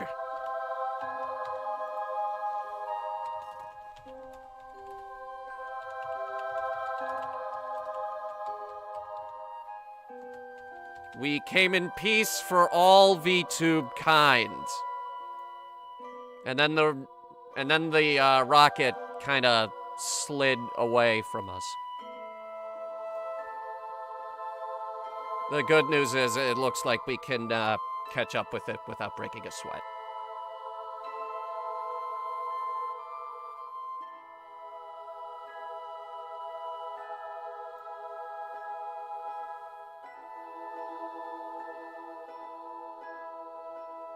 Here, hang on. If we, get the jetpack out, we can probably catch it a lot faster.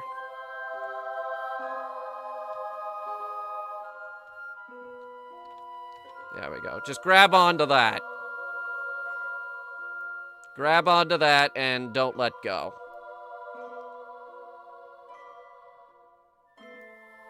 Maybe we should have brought some ground anchors or something.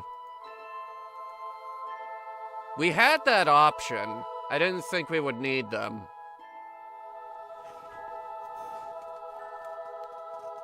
That's on me, guys. I'm sorry.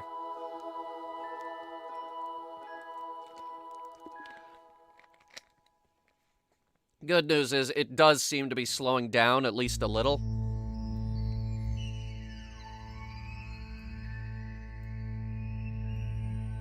I think there's like a little lip right here it can get caught on.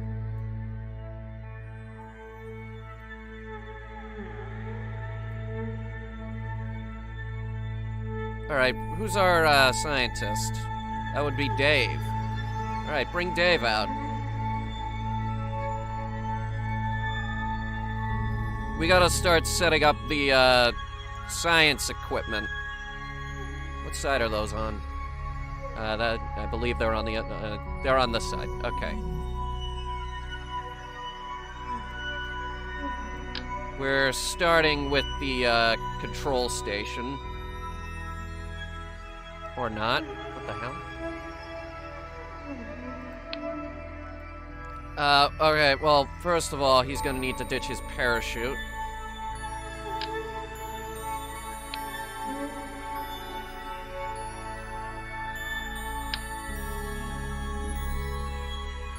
And the jetpack, too, apparently.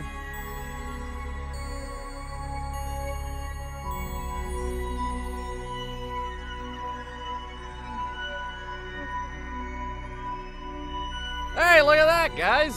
Dave figured out the ladder.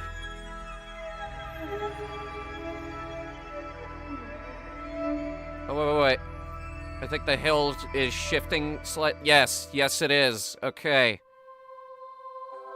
It does indeed look like we're getting ready to come to some kind of a stop here.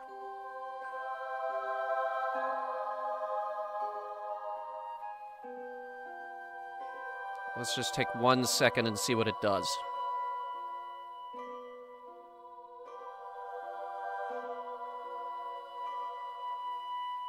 It's definitely gotten a lot slower.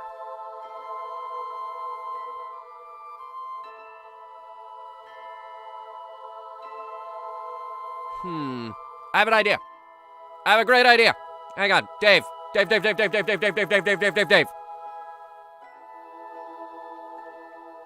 Stand right next to it and just hold on to it.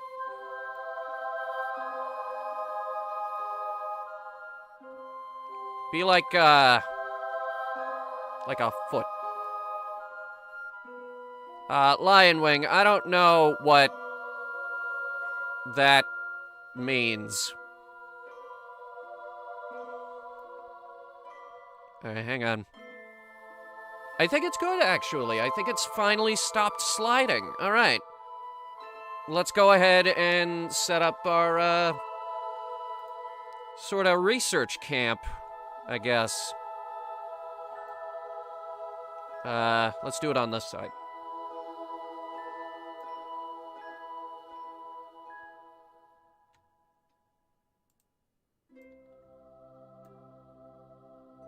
Maybe get it a little bit further away. Yeah? We kind of want all the research equipment to be more than 2 feet away from a rocket engine so it doesn't get blown over.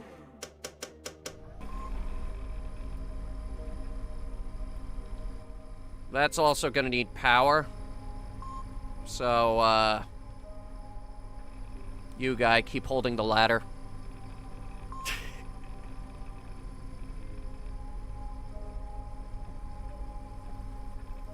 Yes, go watch Hunter Reviews The Expanse. It's a very good show.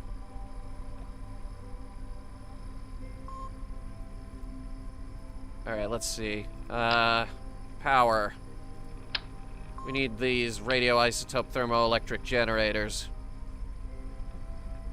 And you need to get down the ladder.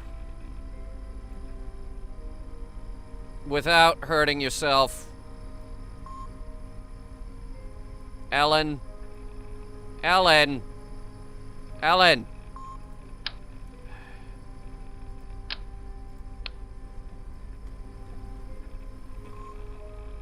So, there's a bit of a design flaw with the ladder, guys. Luckily, the jetpacks work. The jetpacks work well.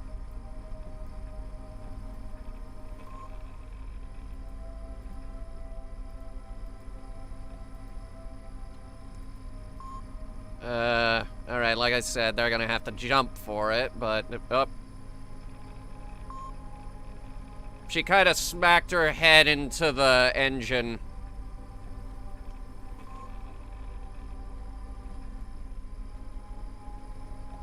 Alright, now grab that ladder. There you go.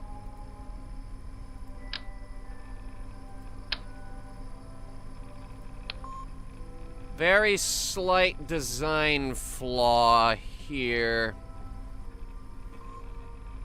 They're gonna have to drop down with the cargo.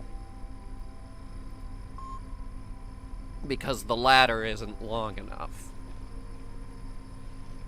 And then it's a slow walk over to the science camp.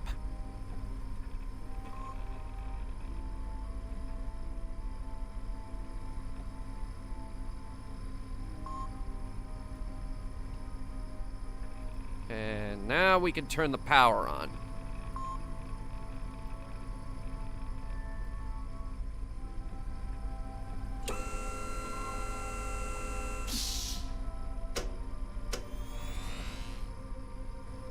Beautiful. All right.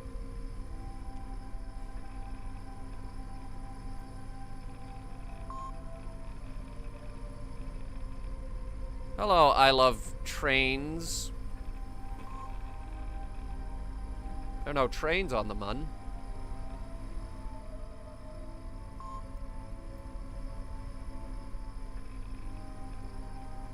Alright, let's see if we're... Yep. Nailed it. Right under the ladder.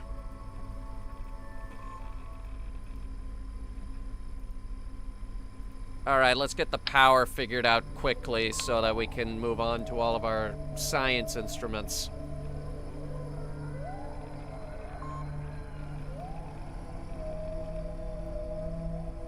I do wish they would walk faster. They're like in slow motion.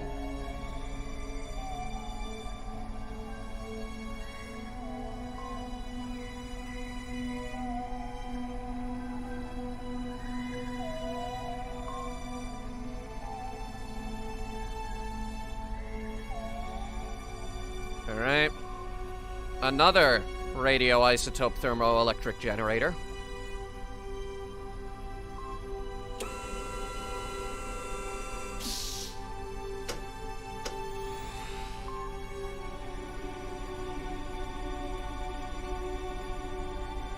Everything is slower on the Mun.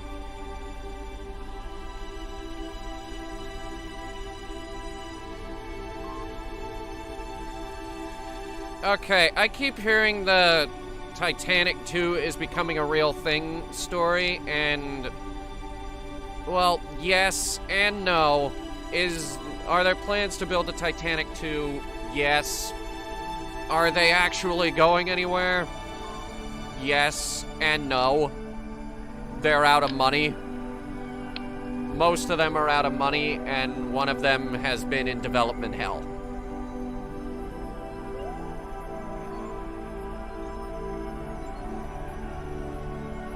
Yeah, no, I'm talking about the one that China is building. But see, the problem is, China has other problems that they need to deal with other than building the Titanic.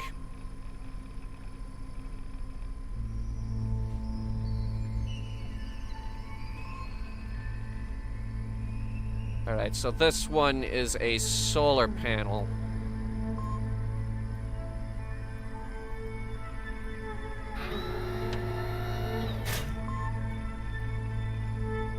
Lovely.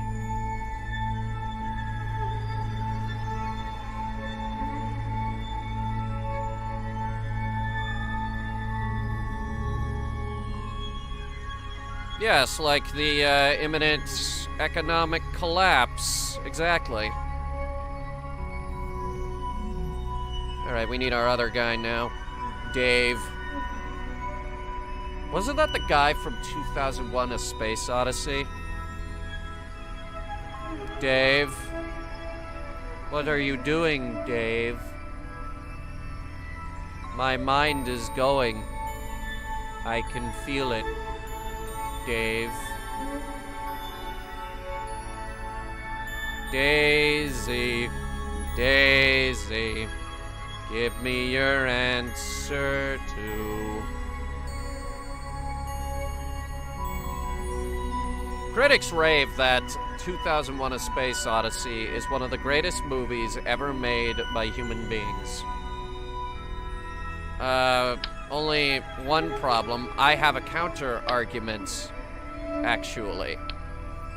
And that being, 2001: A Space Odyssey is so unfathomably boring, nobody can enjoy any of it. Because it's extremely boring.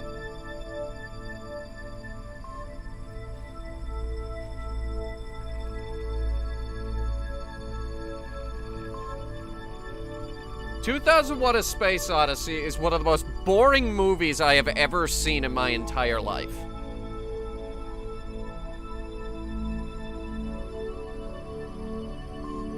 I fell asleep the first time I watched it.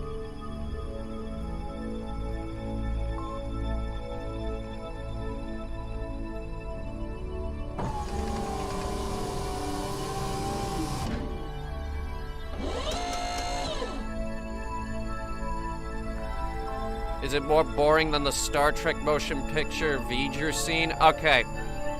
I know what scene you're talking about, too.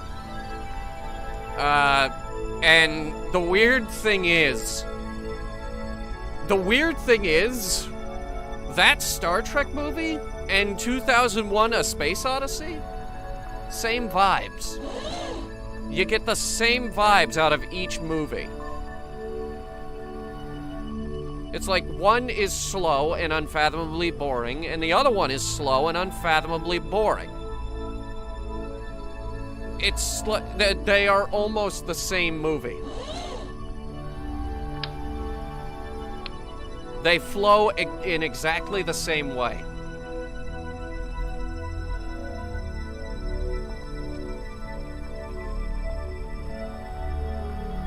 So, like, I'm thinking, how come Star Trek 1 is critically panned, yet 2001: A Space Odyssey is a masterpiece? Someone is nitpicking and biased. I'm just saying. I can't help but notice.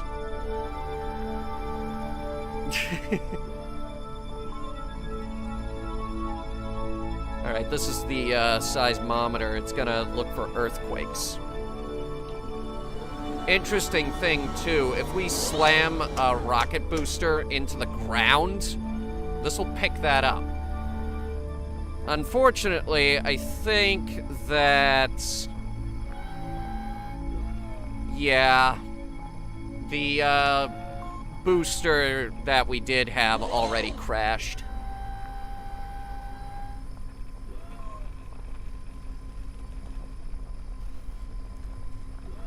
Can we please not talk about Titanic for once?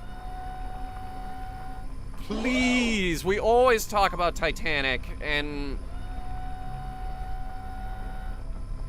I don't want to talk about Titanic.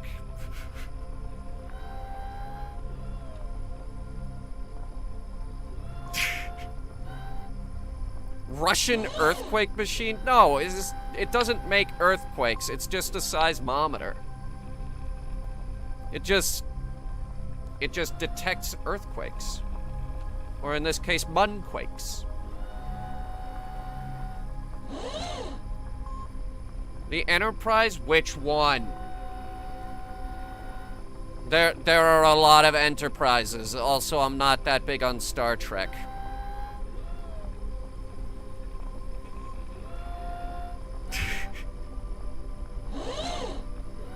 Like, Star Trek was, like, for me, Star Trek was there. Like, I watched those movies, but I didn't really get much out of them. Alright, this is a ground relay.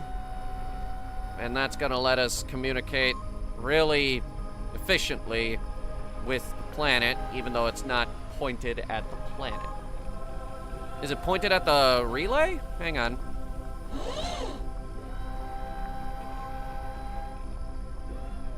No. No, it's not pointed at the relay. I have a relay satellite. It's right there, the mass relay. It's like a huge communications satellite that I position halfway between Kerbin and the Mun. And, it's not pointed at that either. Either way, that dish will allow the science camp to communicate with Kerbin even after we leave. Who did the Vtuber rigging? Rigging?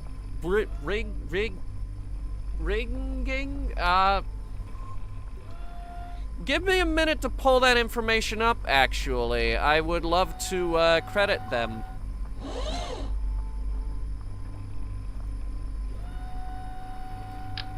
I don't have all of that in front of me. I'm very sad to say. I'm ashamed to say that, actually.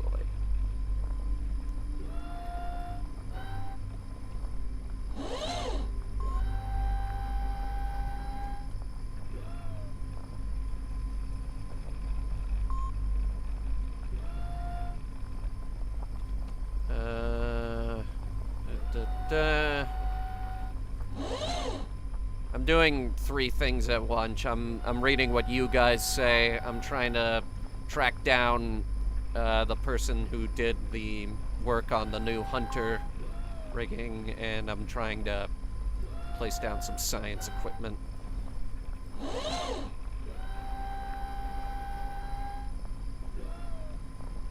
Yeah, okay. It was done by an Ariane Abdullah on a website called Fiverr.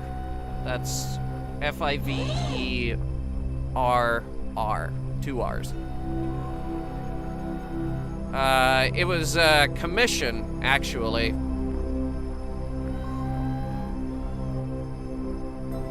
They did a pretty good job, except that there's one bit right there, like you can see there on the right eye, is the sort of eyebrow kind of clips over the eye a little bit. I don't like that. It's, other than that, yeah, it's a good model. I kind of want to refine it a little bit. Like, I want better mouth movement, sorta. I want to fix the,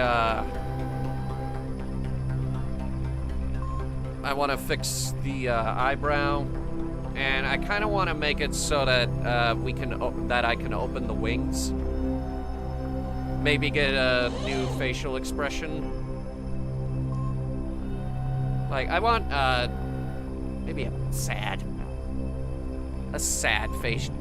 facial expression, and maybe an maybe anger. Once we get a little bit more VTube money, I'll start looking into that stuff.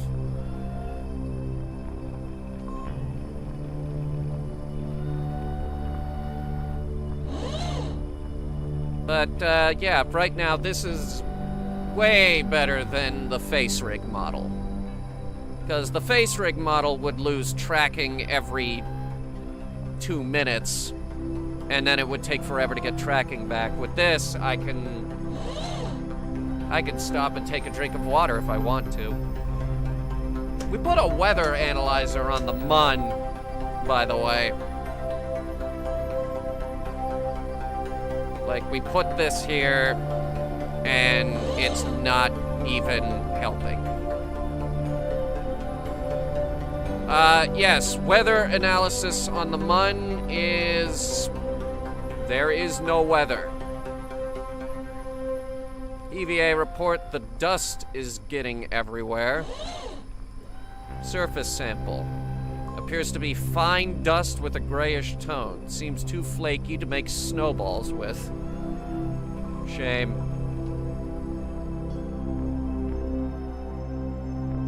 Why don't we go look for some bigger rocks?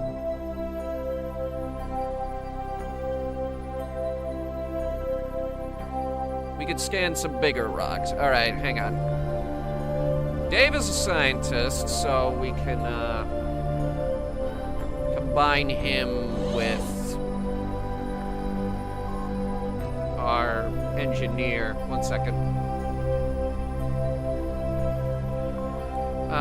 First things first.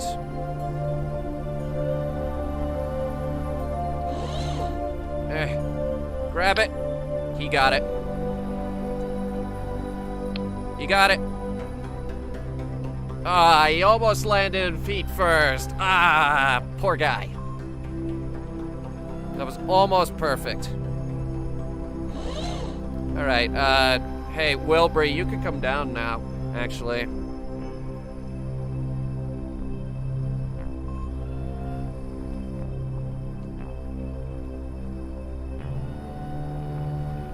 All right, here we go. Ellen. Ellen is our engineer, and also she's gonna drive the car.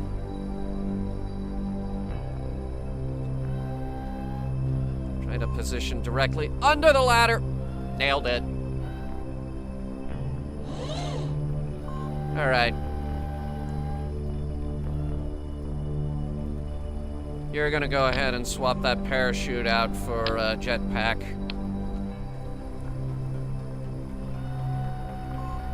And some, extended tanks. All right.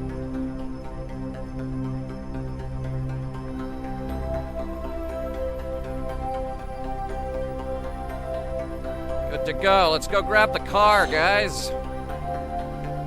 We brought it here. Might as well use it.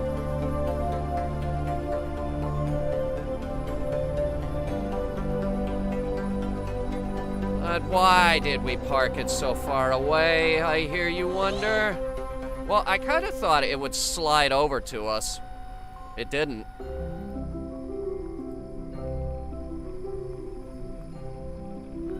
All right.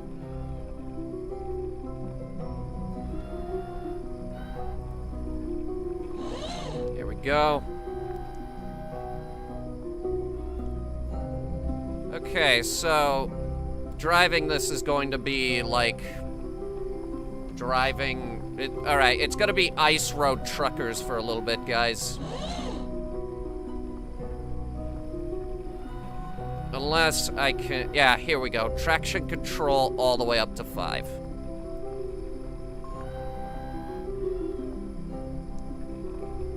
That's actually a lot better. Almost, not really. Okay, yeah, it's bad. We need better friction. Oh! Oh! Okay. That's way better. That's a million times better. We need better friction control. Look at this. Watch what happens with the brakes now.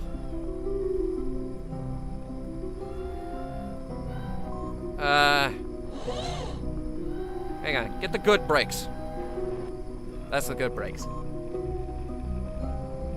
Hey! All right, she actually, this thing actually, like, grabs onto the ground.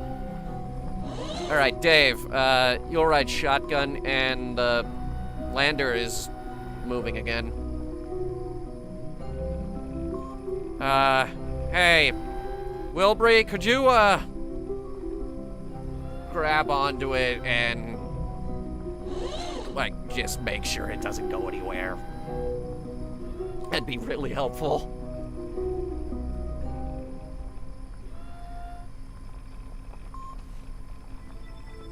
I know what you're thinking. Is this all Wilbury is good for? Not really. He's the pilot. He got us here.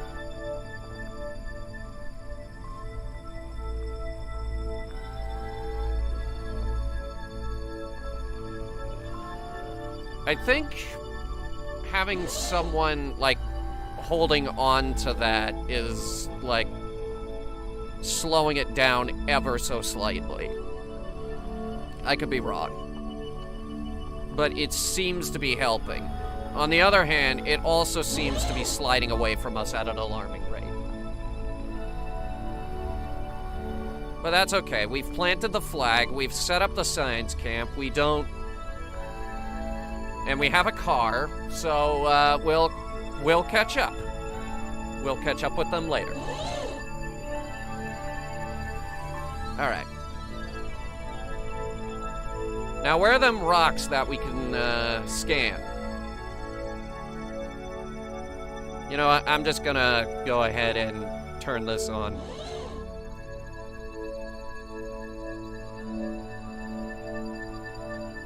Okay, so we landed miles away from every scannable rock.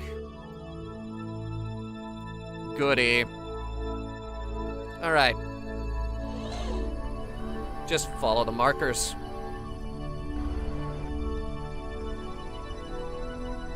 Just follow your nose. Even though space smells, it actually smells like burnt steak.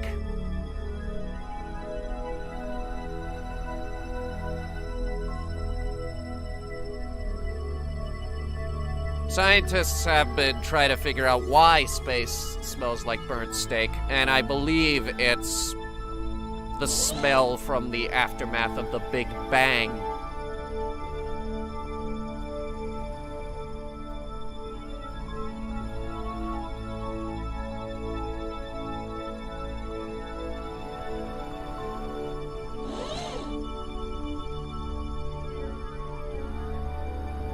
All right. Driving on the Mun.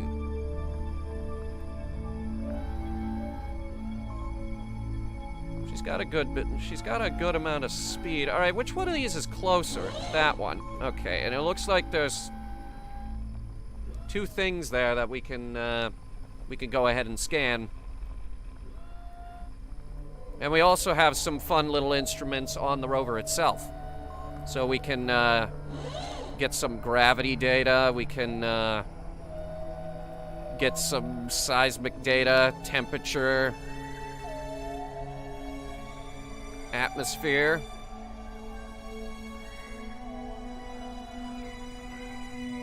There is no atmosphere, and we also have these mystery goo canisters on the back here, which contain mystery goo.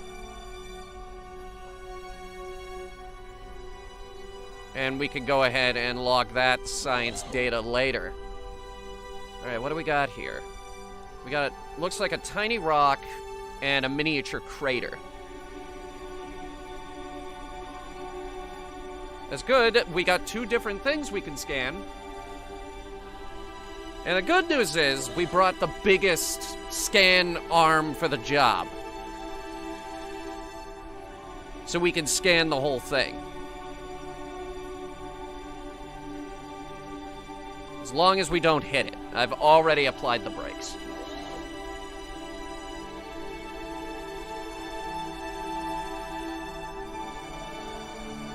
Careful now, don't drive right into it. Well, since we're driving here, I'll go ahead and tell you guys about potential future streams here. Remember when I said there was that Vtuber highlight, I was like, I could stream Fallout 3. And I've decided I really want to do that. So, sometime in the very near future, we're going to have Hunter Roams the Wasteland. It's no longer going to be Hunter Roams the Wasteland for Vtuber money. It's just going to be Hunter Roams the Wasteland. All right. Let's go ahead and scan this crater.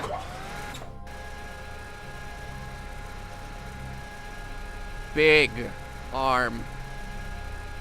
All right, watch the electric charge up here in the corner, guys. Watch how low that gets.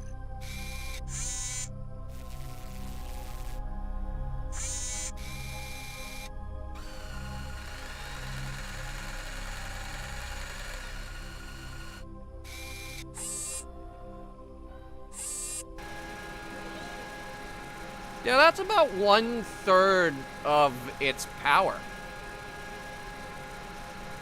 The Mun is full of holes, big and small. Kerbal scientists eagerly await the data on this one. Also, Kerbal golfers may start investigating more heavily in our space program, depending on the data.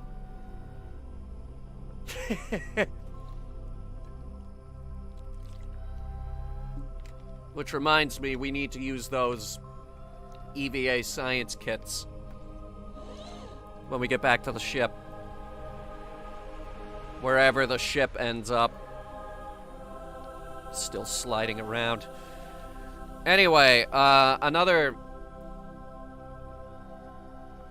stream that should be happening in the near future. You guys like Genshin Impact? Anyone ever play Genshin Impact? Because I want us to play. I want to stream some Genshin Impact. So I was thinking, what if we went through and fought every single boss in the game? Just one right after another. We call it Hunter's Genshin Boss Rush. I think it'd be a ton of fun.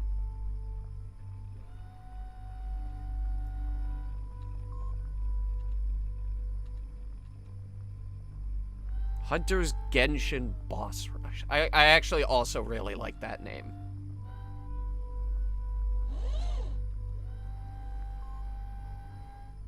I also want us to play Bomber Crew.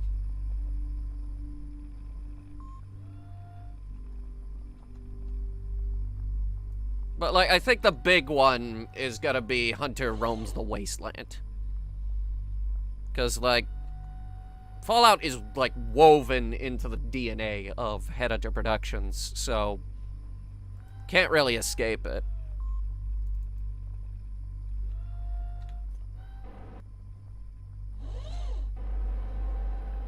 That's perfect. There we go. That's why we have those thrusters on the car, by the way. They serve as really, really good brakes. And if we fire the thrusters in the other direction, it's a speed booster.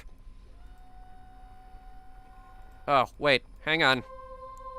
Okay, so Dave here has to grab the science data out of the arm.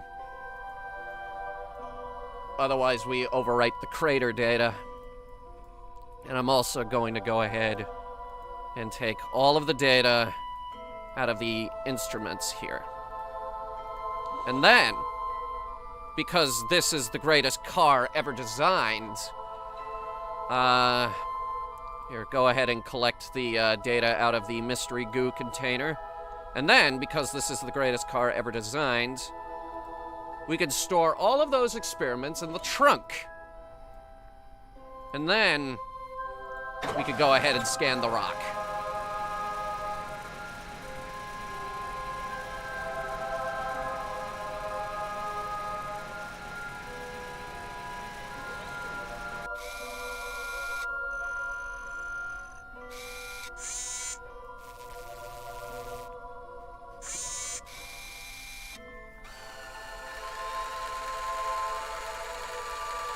That's a big drill.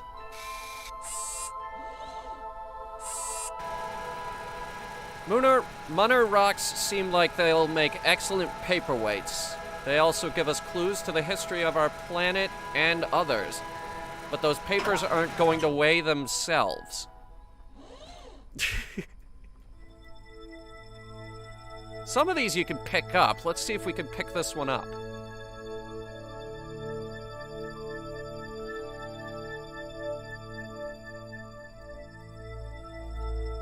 No. In fact, Dave is probably looking at it like I'm that strong, boss?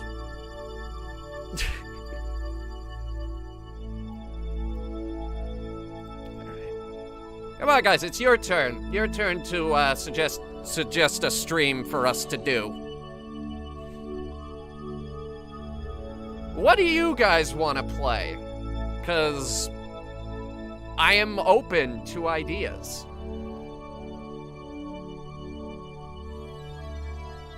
Because, like, I have some other stream ideas that we could do, like Hunter learns Japanese. And that's just me going through some Japanese lessons on Rosetta Stone.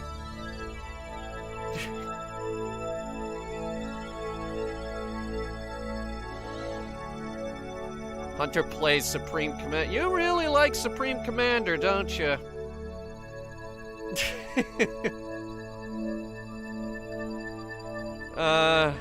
We could do that. I have that game. American Truck Simulator. I actually like Euro Truck Simulator better. In fact, I'm a lot further in Euro Truck Simulator. And I actually do have a steering wheel that we could use. So that's not totally out of the question.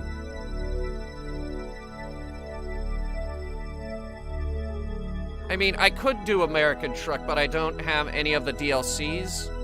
Euro Truck, I have all the DLCs.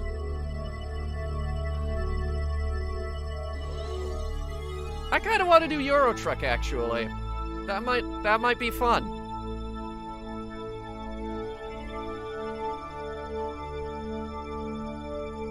It would be interesting having me keep my eyes on the road and on the chat at the same time.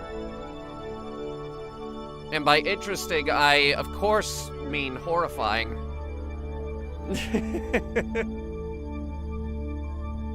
Oh, look, there's our poor pilot over there still hanging on.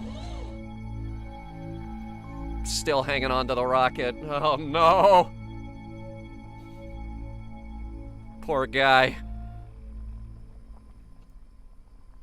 Have all the DLCs for both American Truck Simulator and European Truck Simulator. I actually did have, I released a mod for both American and Euro Truck. They had just released the, it was the voice mods for, the, GPS. And I did, Liam. So every time you turn it on, it will be like, "Hello, is Liam. You are now do be driving under Liam GPS navigation system. Also is being called Liam Voice Navigation, or LVM for shortening." I think it stopped working, though. Because, like, every time someone comments on the workshop page now, they're like, "Hey, the mod doesn't work anymore." And I have no idea how to make it work. Also, it was like a sort of spur of the moment thing as a joke, so I'm not really too obligated to update it.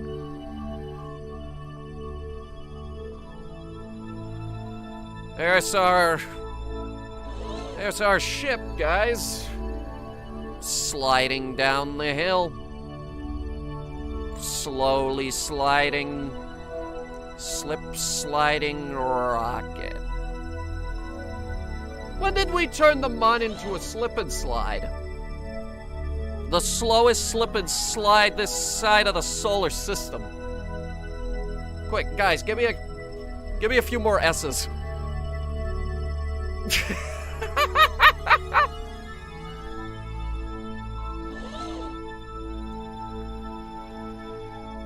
Oh, God.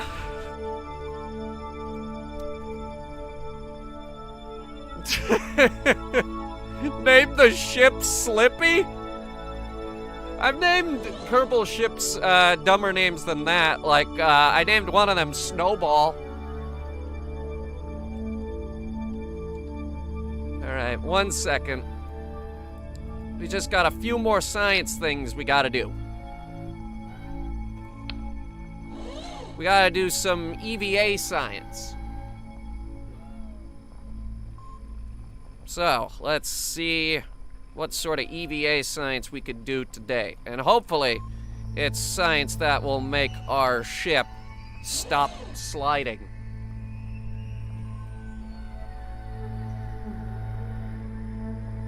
I think I named one ship... Yeah, I named one lander Spider. Alright, let's see what he does here. Oh, you gotta be kidding me! I've never actually seen this animation. I never brought a science kit up here. Oh my god. Miles and miles and miles.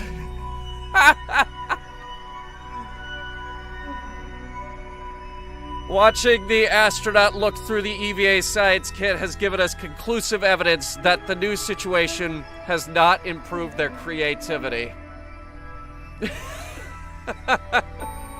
Initial testing of off-world sporting possibility is a go. Not only do the ball flight characteristics allow for some spectacular shots, but real estate prices are currently still a bargain.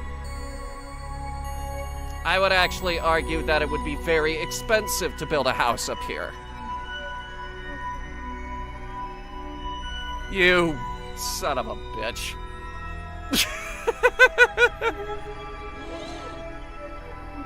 I think that's the first time I swore during this stream. Yes, absolutely. An Apollo astronaut did do that. That was Apollo 14, I believe. He snuck a golf club head onto the mission, and he took the moon rock scoop, unscrewed the scoop part, and screwed on the golf club head, and he had like 3 golf balls with him. It took him a couple of tries to actually hit the ball, but he did eventually hit it. And his exact words were, miles and miles and miles. It definitely did not go that far, though. It didn't go miles and miles and miles. It went maybe a couple hundred meters. Best guess estimate. Anyway, that was the last mission to the moon before NASA started sending up the lunar rover. Apollo 15 was the first one with a car.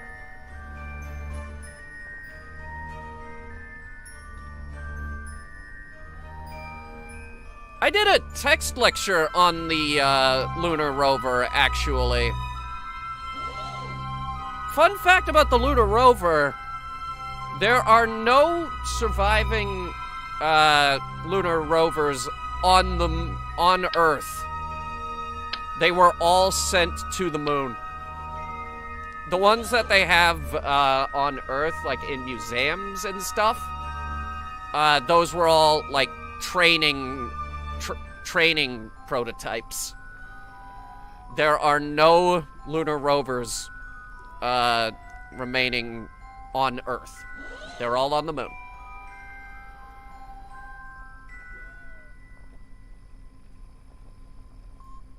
Cool thing is, too, they worked really, really good. Alright, let's see if the pilot does anything different. Nope. Everyone wants to play golf. That is great.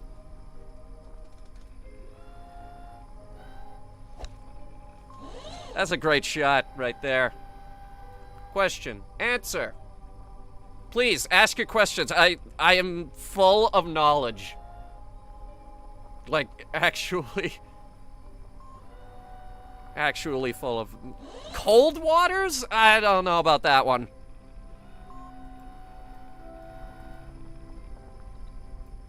Isn't that one of those games where you spend about an eternity actually building your ship? I mean, we spent an hour building our rocket, maybe about an hour building our rocket, and you just completely shattered the solar panel. Wilbury just completely shattered the solar panel. Do those lunar modules still run, or are they dead? Depends on what you mean by the lunar module. Do you mean the lander?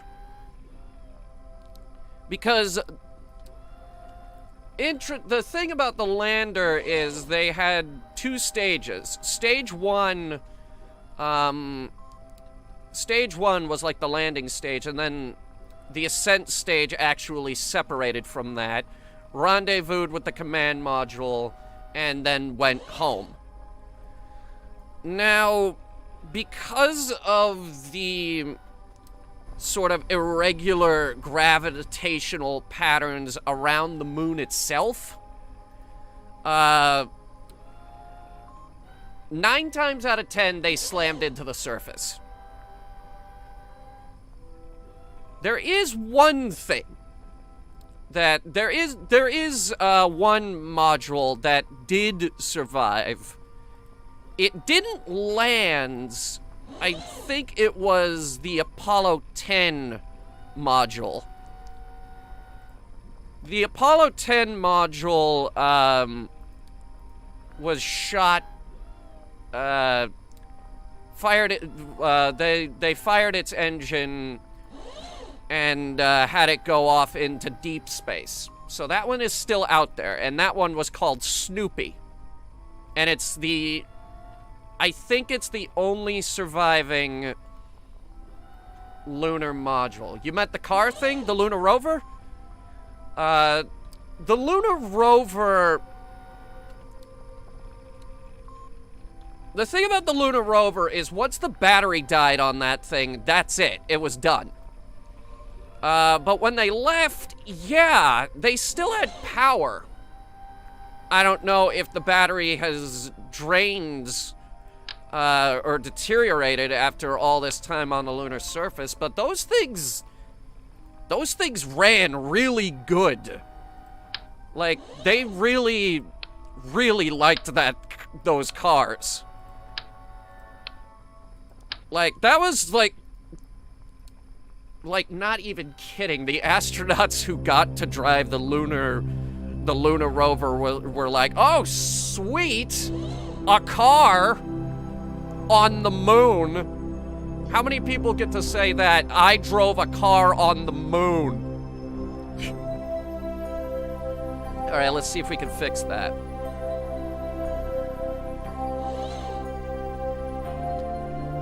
Very good. There you go. That's how you do it.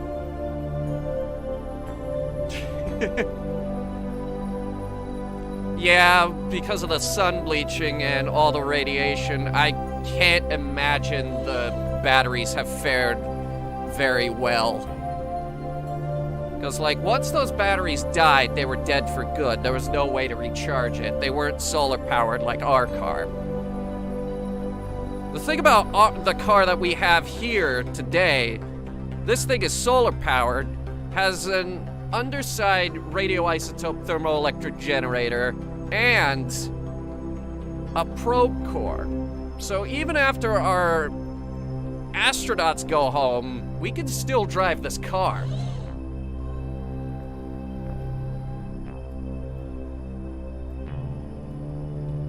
And I'm gonna go ahead and turn those arrows off. Alright, so the next part of our stream here today is returning these brave Kerbals safely to Kerbal. So our next order of business will be to get into some kind of orbit and get home. Alright, let me figure out where we reside spatially. Are they near the landing sites for the Apollo missions or no? Yeah. They had to drive back so they could fly home. Space solar cells different, or they say the ones you have on Earth, they're said to have a lifespan of 20 years. I'm not sure.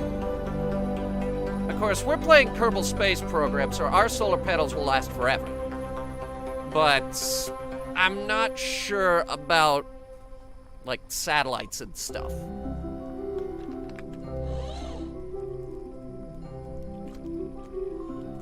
Alright. I can do this, no problem.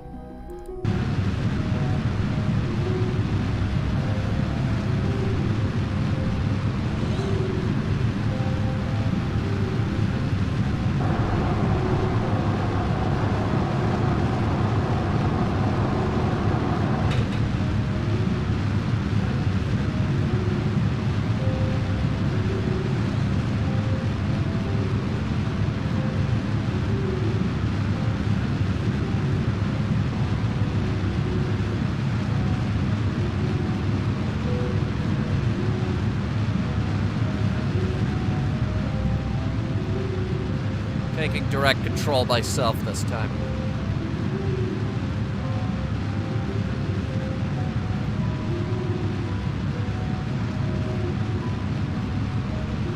Alright, we're gonna have a very unorthodox looking orbit, I'll admit. Here, go ahead and spin it just to make my job a little bit easier. I'm going to attempt a gravity turn.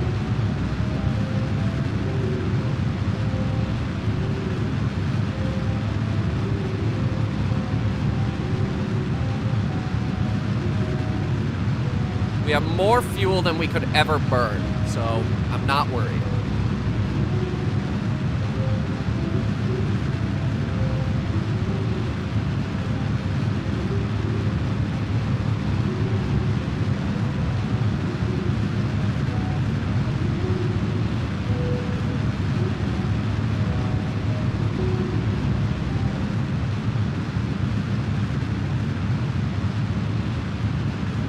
That's a good apogee, actually.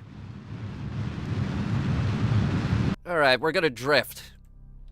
We're gonna let her drift for a little bit. We're gonna drift all the way up into a Mun apoapsy.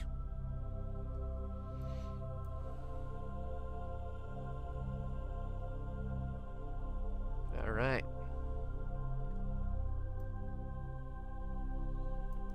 Goodbye, Mun.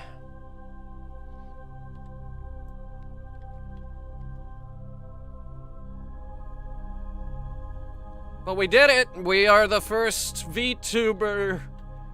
I am the first Vtuber to bring Kerbals to the surface of the Mun, and now I will be returning them safely to Kerbal.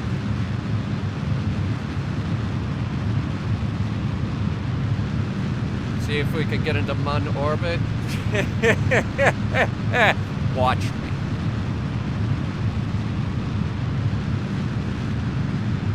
I gotta warn you, you underestimate my power. Alright, hang on. We're coming up on another bit of staging here. This is gonna be the exciting one.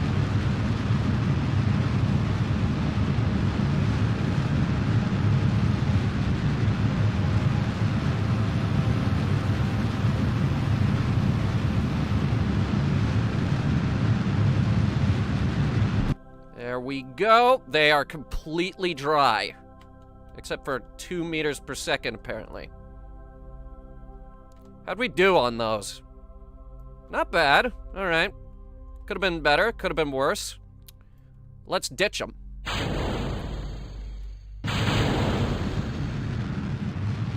And those will fall right back down.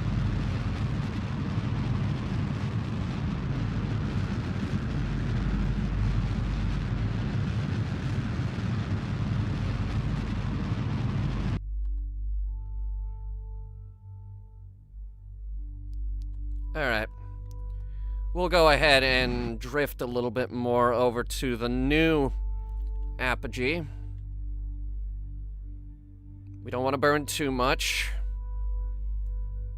So we want to do this at the very height of our orbit. Oh yeah, that thing spins really good now.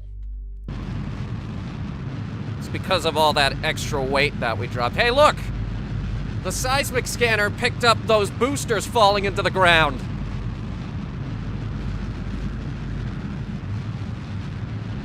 You remember the seismic scanner we put down? It just detected those boosters slamming back down. Alright, so here we are in a Mun orbit. So now what we're going to do is we're going to go ahead and we're going to get to a periapse, which is the lowest part of the orbit. And we're going to burn like crazy and try to escape the Mun's gravity.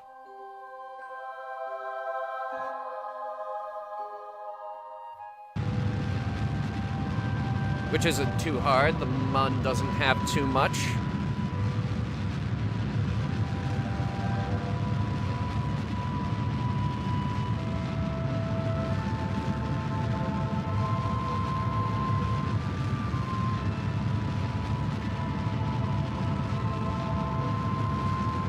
Like I said, what I tell ya. Alright. So we're gonna do a big spin around Kerbal here. It's gonna be a slow orbit.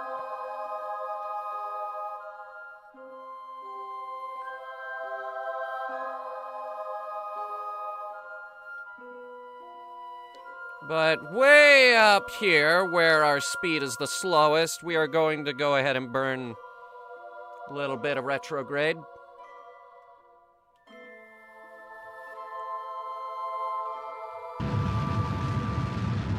And we're gonna try to get us into Kerbal's atmosphere. And we have another Mun intercept.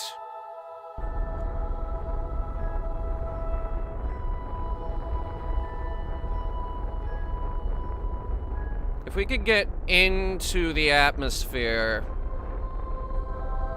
we could use the atmospheric drag.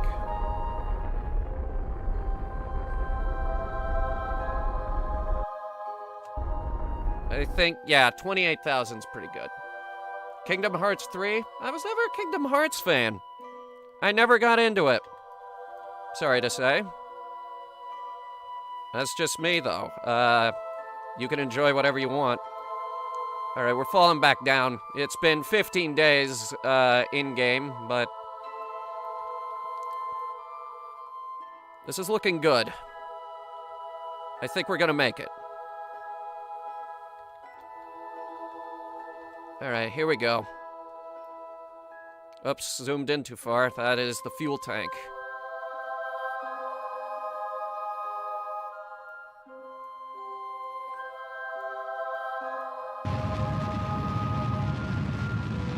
Go ahead and burn whatever we have left. This is gonna be our sort of re-entry burn. And I want to use up as much fuel as possible before we start falling into the atmosphere. But it looks like we have just about enough fuel to do this.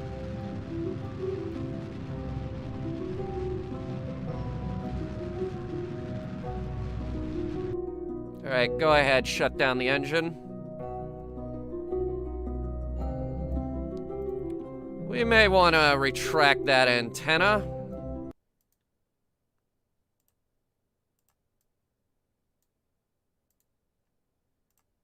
Alright, here we go.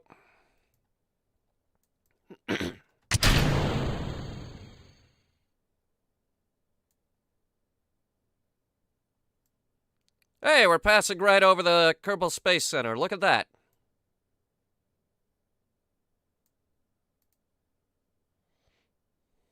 Okay, so I put a really heavy ablator on this thing,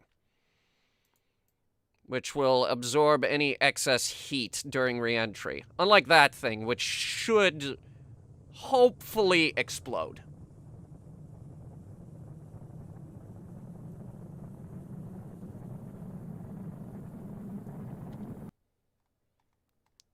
Okay, yeah, we are gonna hit the water.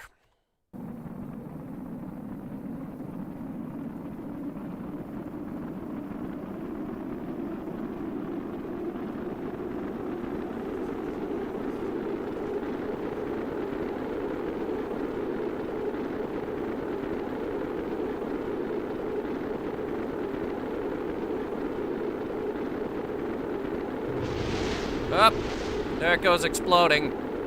Just like I planned.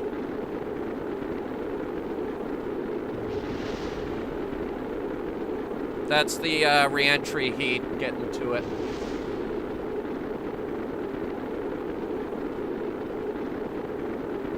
That's okay.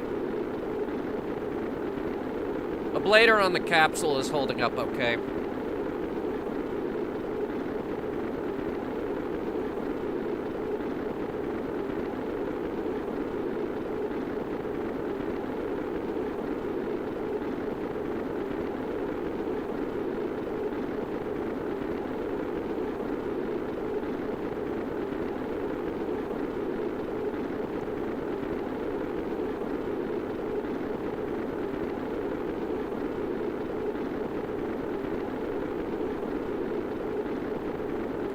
G-forces are getting a little high, though. Maybe we came in a little too steep. Most people black out around maybe 8, 9, 10. 12 will kill someone. Nah, it looks like we're okay. It's going back down.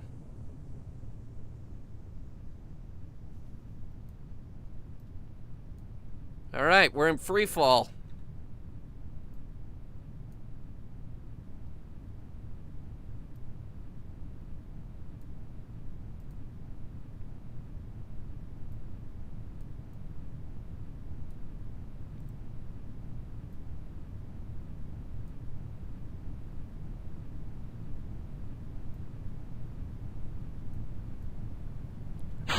Go, drogue chutes.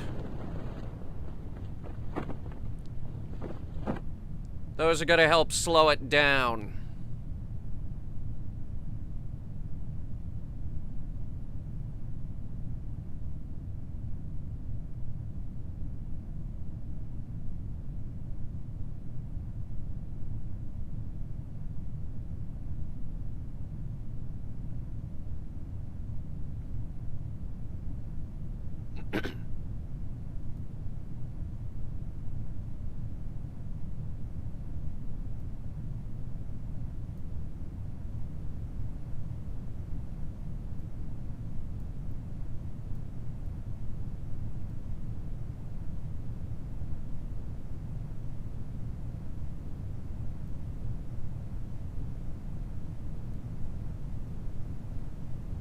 It's looking good.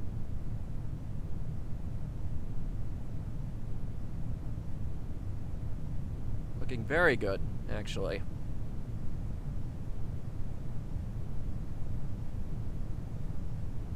Speed's coming down very, very smoothly.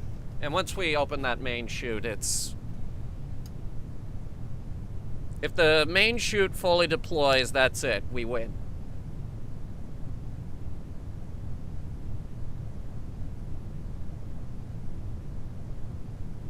Huh. I thought at 5,000 the drogue chutes would fully deploy. Maybe I had that wrong.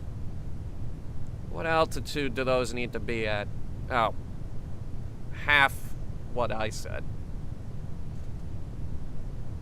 So at 2,500 meters, 2.5 kilometers up, the drogue chutes will fully deploy. There they go. And we'll see a jump in G-force right there, but now we could go ahead and deploy the main chute.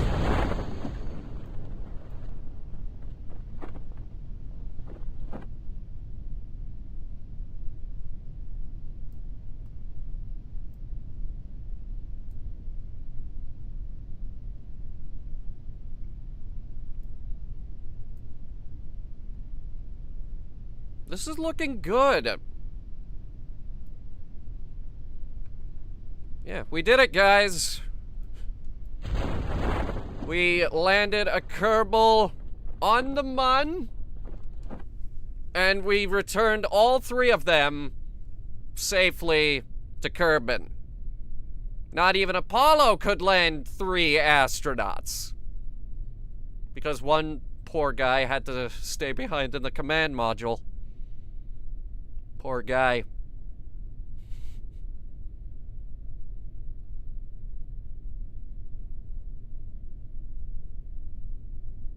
And now it will just gently fall back down. We could jettison that ablator, actually. We don't need that anymore.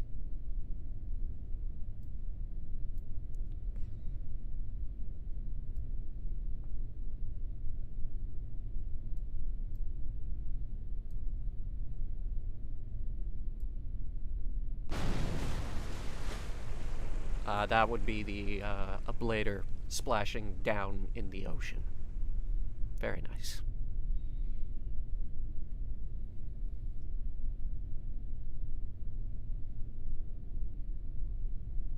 So, you guys want to know the insane part about this whole thing? That was actually extremely easy for me. I honestly feel kind of guilty that we only did the Mun. Yeah, I know what you're thinking now. Only the Mun? Only the Mun. Yeah. I'm actually extremely good at this game. Alright, I once used 1 lander to land on 2 moons just to see if I could. It worked. Also landed 2 rovers with that one on each moon.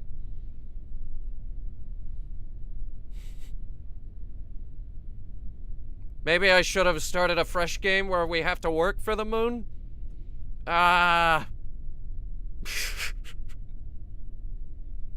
I landed rovers on Duna with a rocket crane.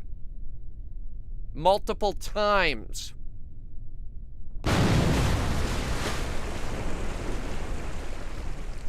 Let's go ahead and recover those, boys.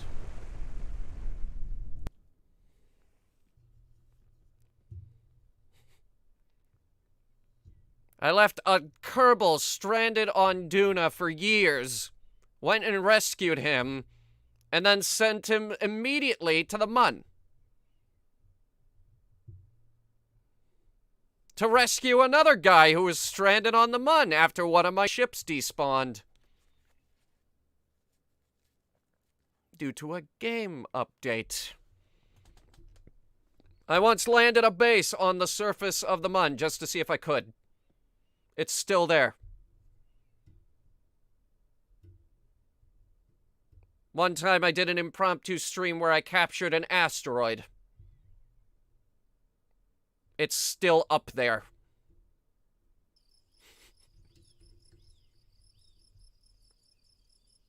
In fact, can I show you guys something?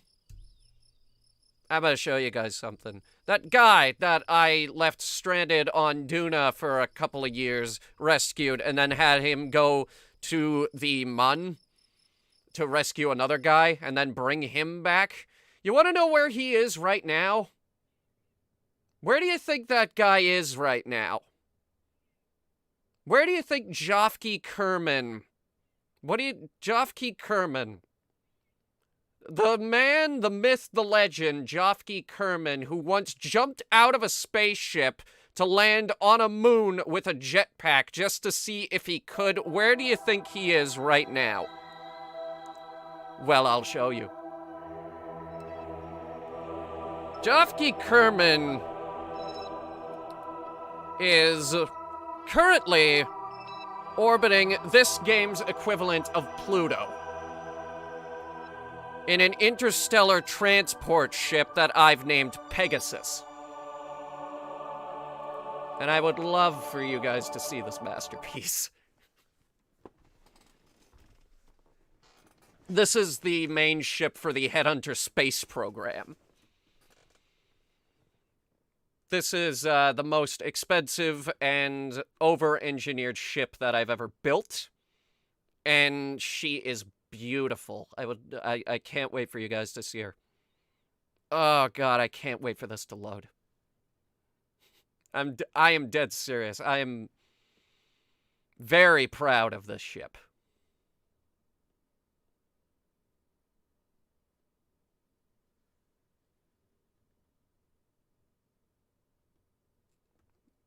Matthias Torres levels stranding there. Well, don't worry, he's coming home. Jofke has also been to Duna multiple times.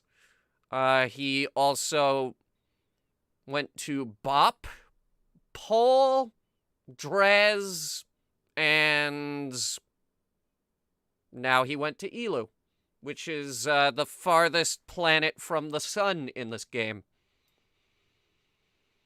This is Pegasus. It's an interstellar transport ship capable of reaching every planet in the game. Now, currently, it doesn't have a lander, and yes, the frame rate on Pegasus is very, very bad. As you can see, she currently has 13,000 meters per second of delta V available. And that is the most insane thing ever. That's not even her at a full tank, all right? That's the amount of fuel it has available to get back. Current crew is Lizlong, Fildin, Jebediah, Bill, Jofke Kerman. There he is.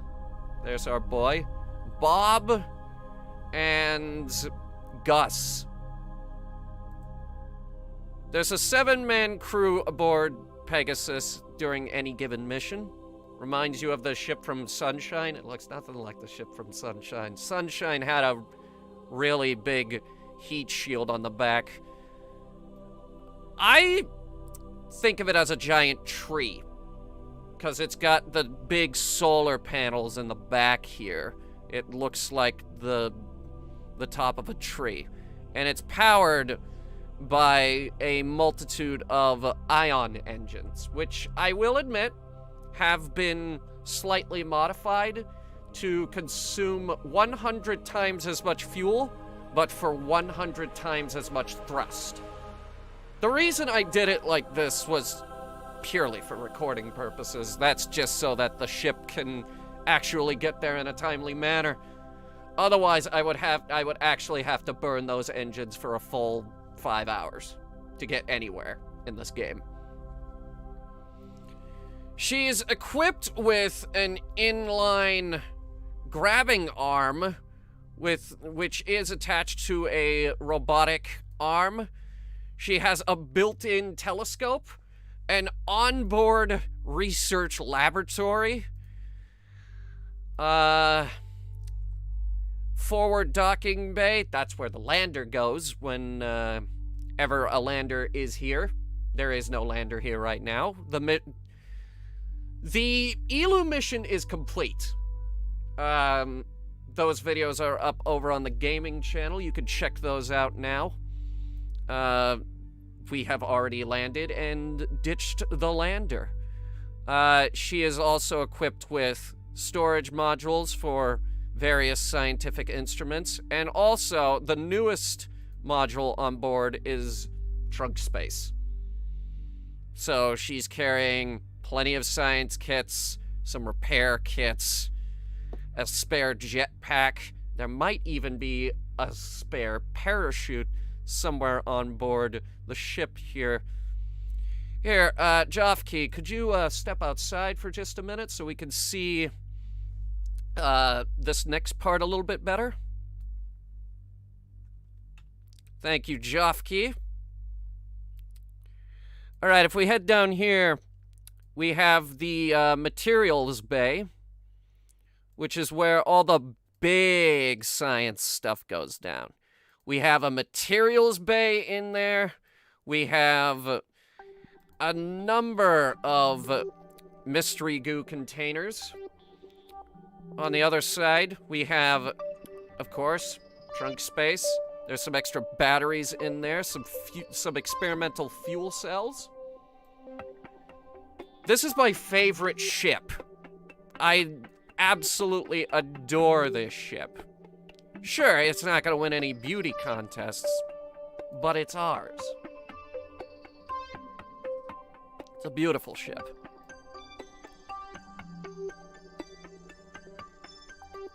Up there we have the crew quarters. That's where Filden and Jebediah are currently hanging out. Jebediah's up on the bridge.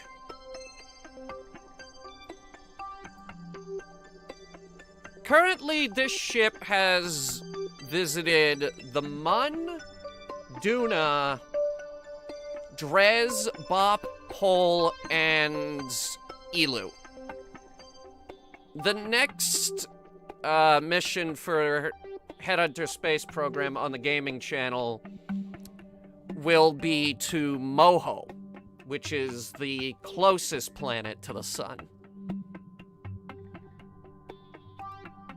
And we can go ahead and get a view from the bridge here. It's a good ship. It's a really good ship. It is 26 in-game years old, though. So she's held together with chewing gum and good intentions at this point.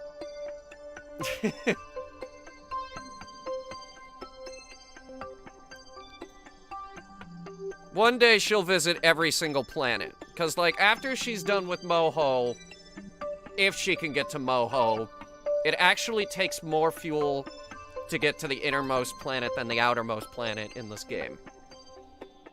So, once she gets to and from Moho, that's it. That's her range. She can reach every planet at that point. Like, right now, we're testing the upper limits of where this ship can take us. And if it works, then I am apparently an engineering genius. I swear, sometimes my genius, it radiates gravity. Let's head back to the Space Center. That's the biggest thing I got going on. That's the biggest thing I have going on in this game. And I'm hoping that when we inevitably go to do Kerbal Space Program 2, and you know we're gonna do Kerbal Space Program 2, we're gonna be thinking even bigger and better, and we're gonna have Mun bases and everything. It's gonna be huge. I am so excited for that game. We're gonna establish Mun bases, Duna bases. I want a base on Elu, is what I want. I want to be able to establish a base on Elu and have that be sort of like a way station to resupply ships on their way out of the solar system, because there are going to be multiple solar systems in that game.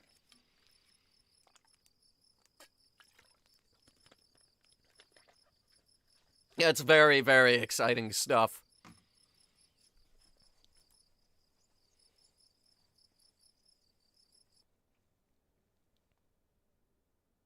That's Kerbal, guys. We've done it. We have become the first VTuber to land a Kerbal on the Mun and return them safely to Kerbin. No other VTuber can make that claim. Ha ha!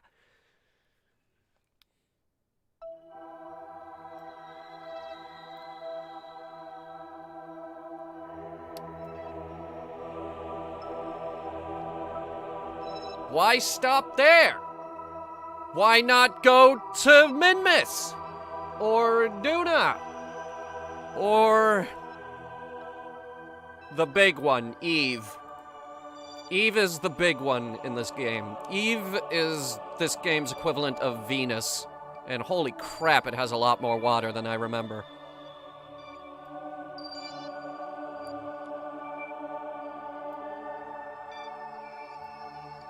Eve has ridiculous amounts of gravity and an extremely thick atmosphere. I'm still trying to figure out how to do a return trip. But after the Moho missions, I have a number of other missions planned, basically called the Stride missions, which are missions that I know Pegasus can do no matter what. One of them is to visit Ike over here. So we'll be visiting the moon of Duna. Duna has been visited many times by multiple ships and rovers. Again, I have landed with rocket cranes. Another one that I'm definitely looking at is somewhere around Jewel. I want to visit Val. Val is easy enough to visit. That would be, that would absolutely be one of the Stride missions. Pegasus is absolutely capable of getting a lander to that and landing on it. Tylo, on the other hand, is a bitch. It's got the gravity of Kerbal, but no atmosphere, so it's extremely hard to land and take off. So that's gonna be really, really annoying. Not like Lathe. Lathe is... well, it's a water planet, and it has an atmosphere, so landing is no problem. And also, jets work, so I'm thinking of using a jet for that one.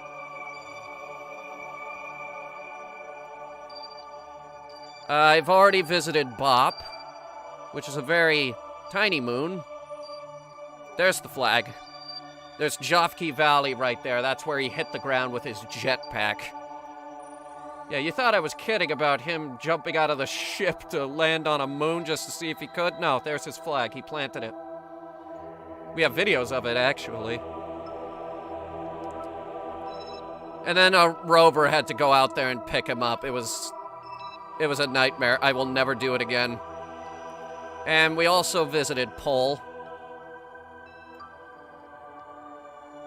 Where's the flag on that one? There it is. We left the rover there, actually, and oh,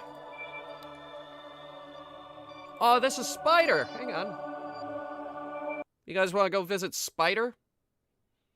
Remember when I said I once used a lander to land on 2 moons just to see if I could? But that was this lander. That was Spider. Spider is the ship that I use to land on Bop and Pole. And I'll tell you what, I kind of want to see how much fuel is left in this thing's fuel tank. I seem to recall it was a lot.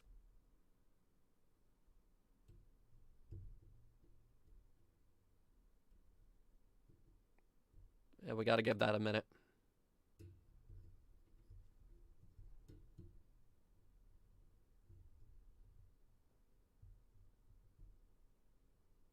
Like, it may seem like the game's not loading. I can assure you it is.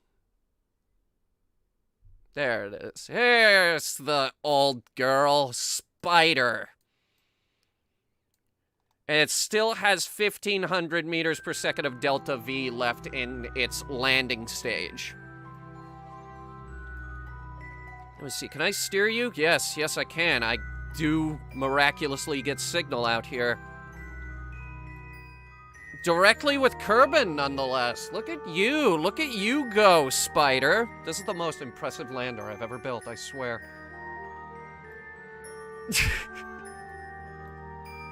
You know what the horrifying thing about this lander is? It hasn't even started using this tank. The second stage here, the Bobcat engine, would carry it for another 1,700 meters. If I wanted it to. I could absolutely use this to land on that planet right there. But we don't have to, because I already have a rover down there.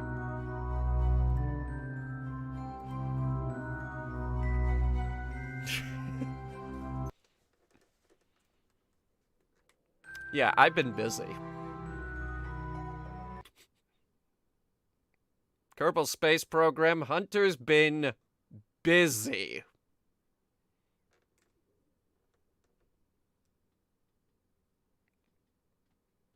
Pole is a funny moon. You guys are gonna like these rocks. Wait till you get a look at these rocks.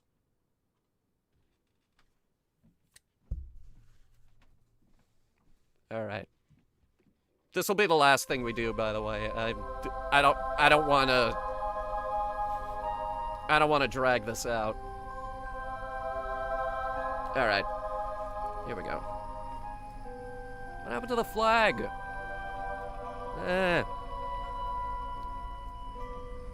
Alright, we left a science camp here, a really good one, too. These are the funny rocks. They redid the terrain here since I last visited. Yeah, we left a Too Smart here. I think it's still, yeah, it still works. The gravity here is just way too low. Let's see if we can, up the friction control.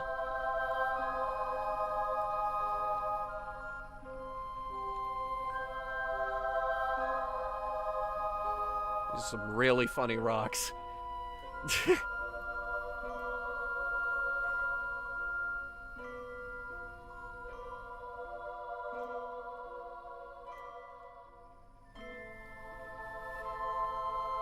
I leave a Too Smart on every planet that I visit. The Too Smart goes everywhere. And the best part is every Too Smart can be controlled after I leave, so I can just keep driving, if I so desire. There's one on Elu right now.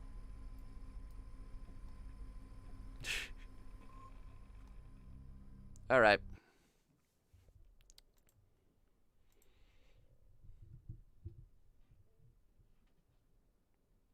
Well, we've done it. We've made history.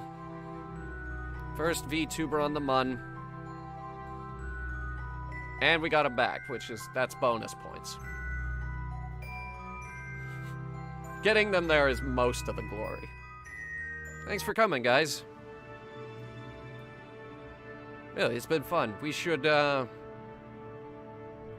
do more games like this where I can just talk about space stuff, because I could go for hours and hours and hours about this kind of thing.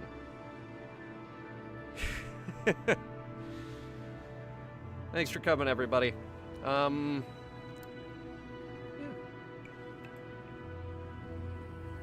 And I still don't know how to end these streams, so we're just gonna go straight to the end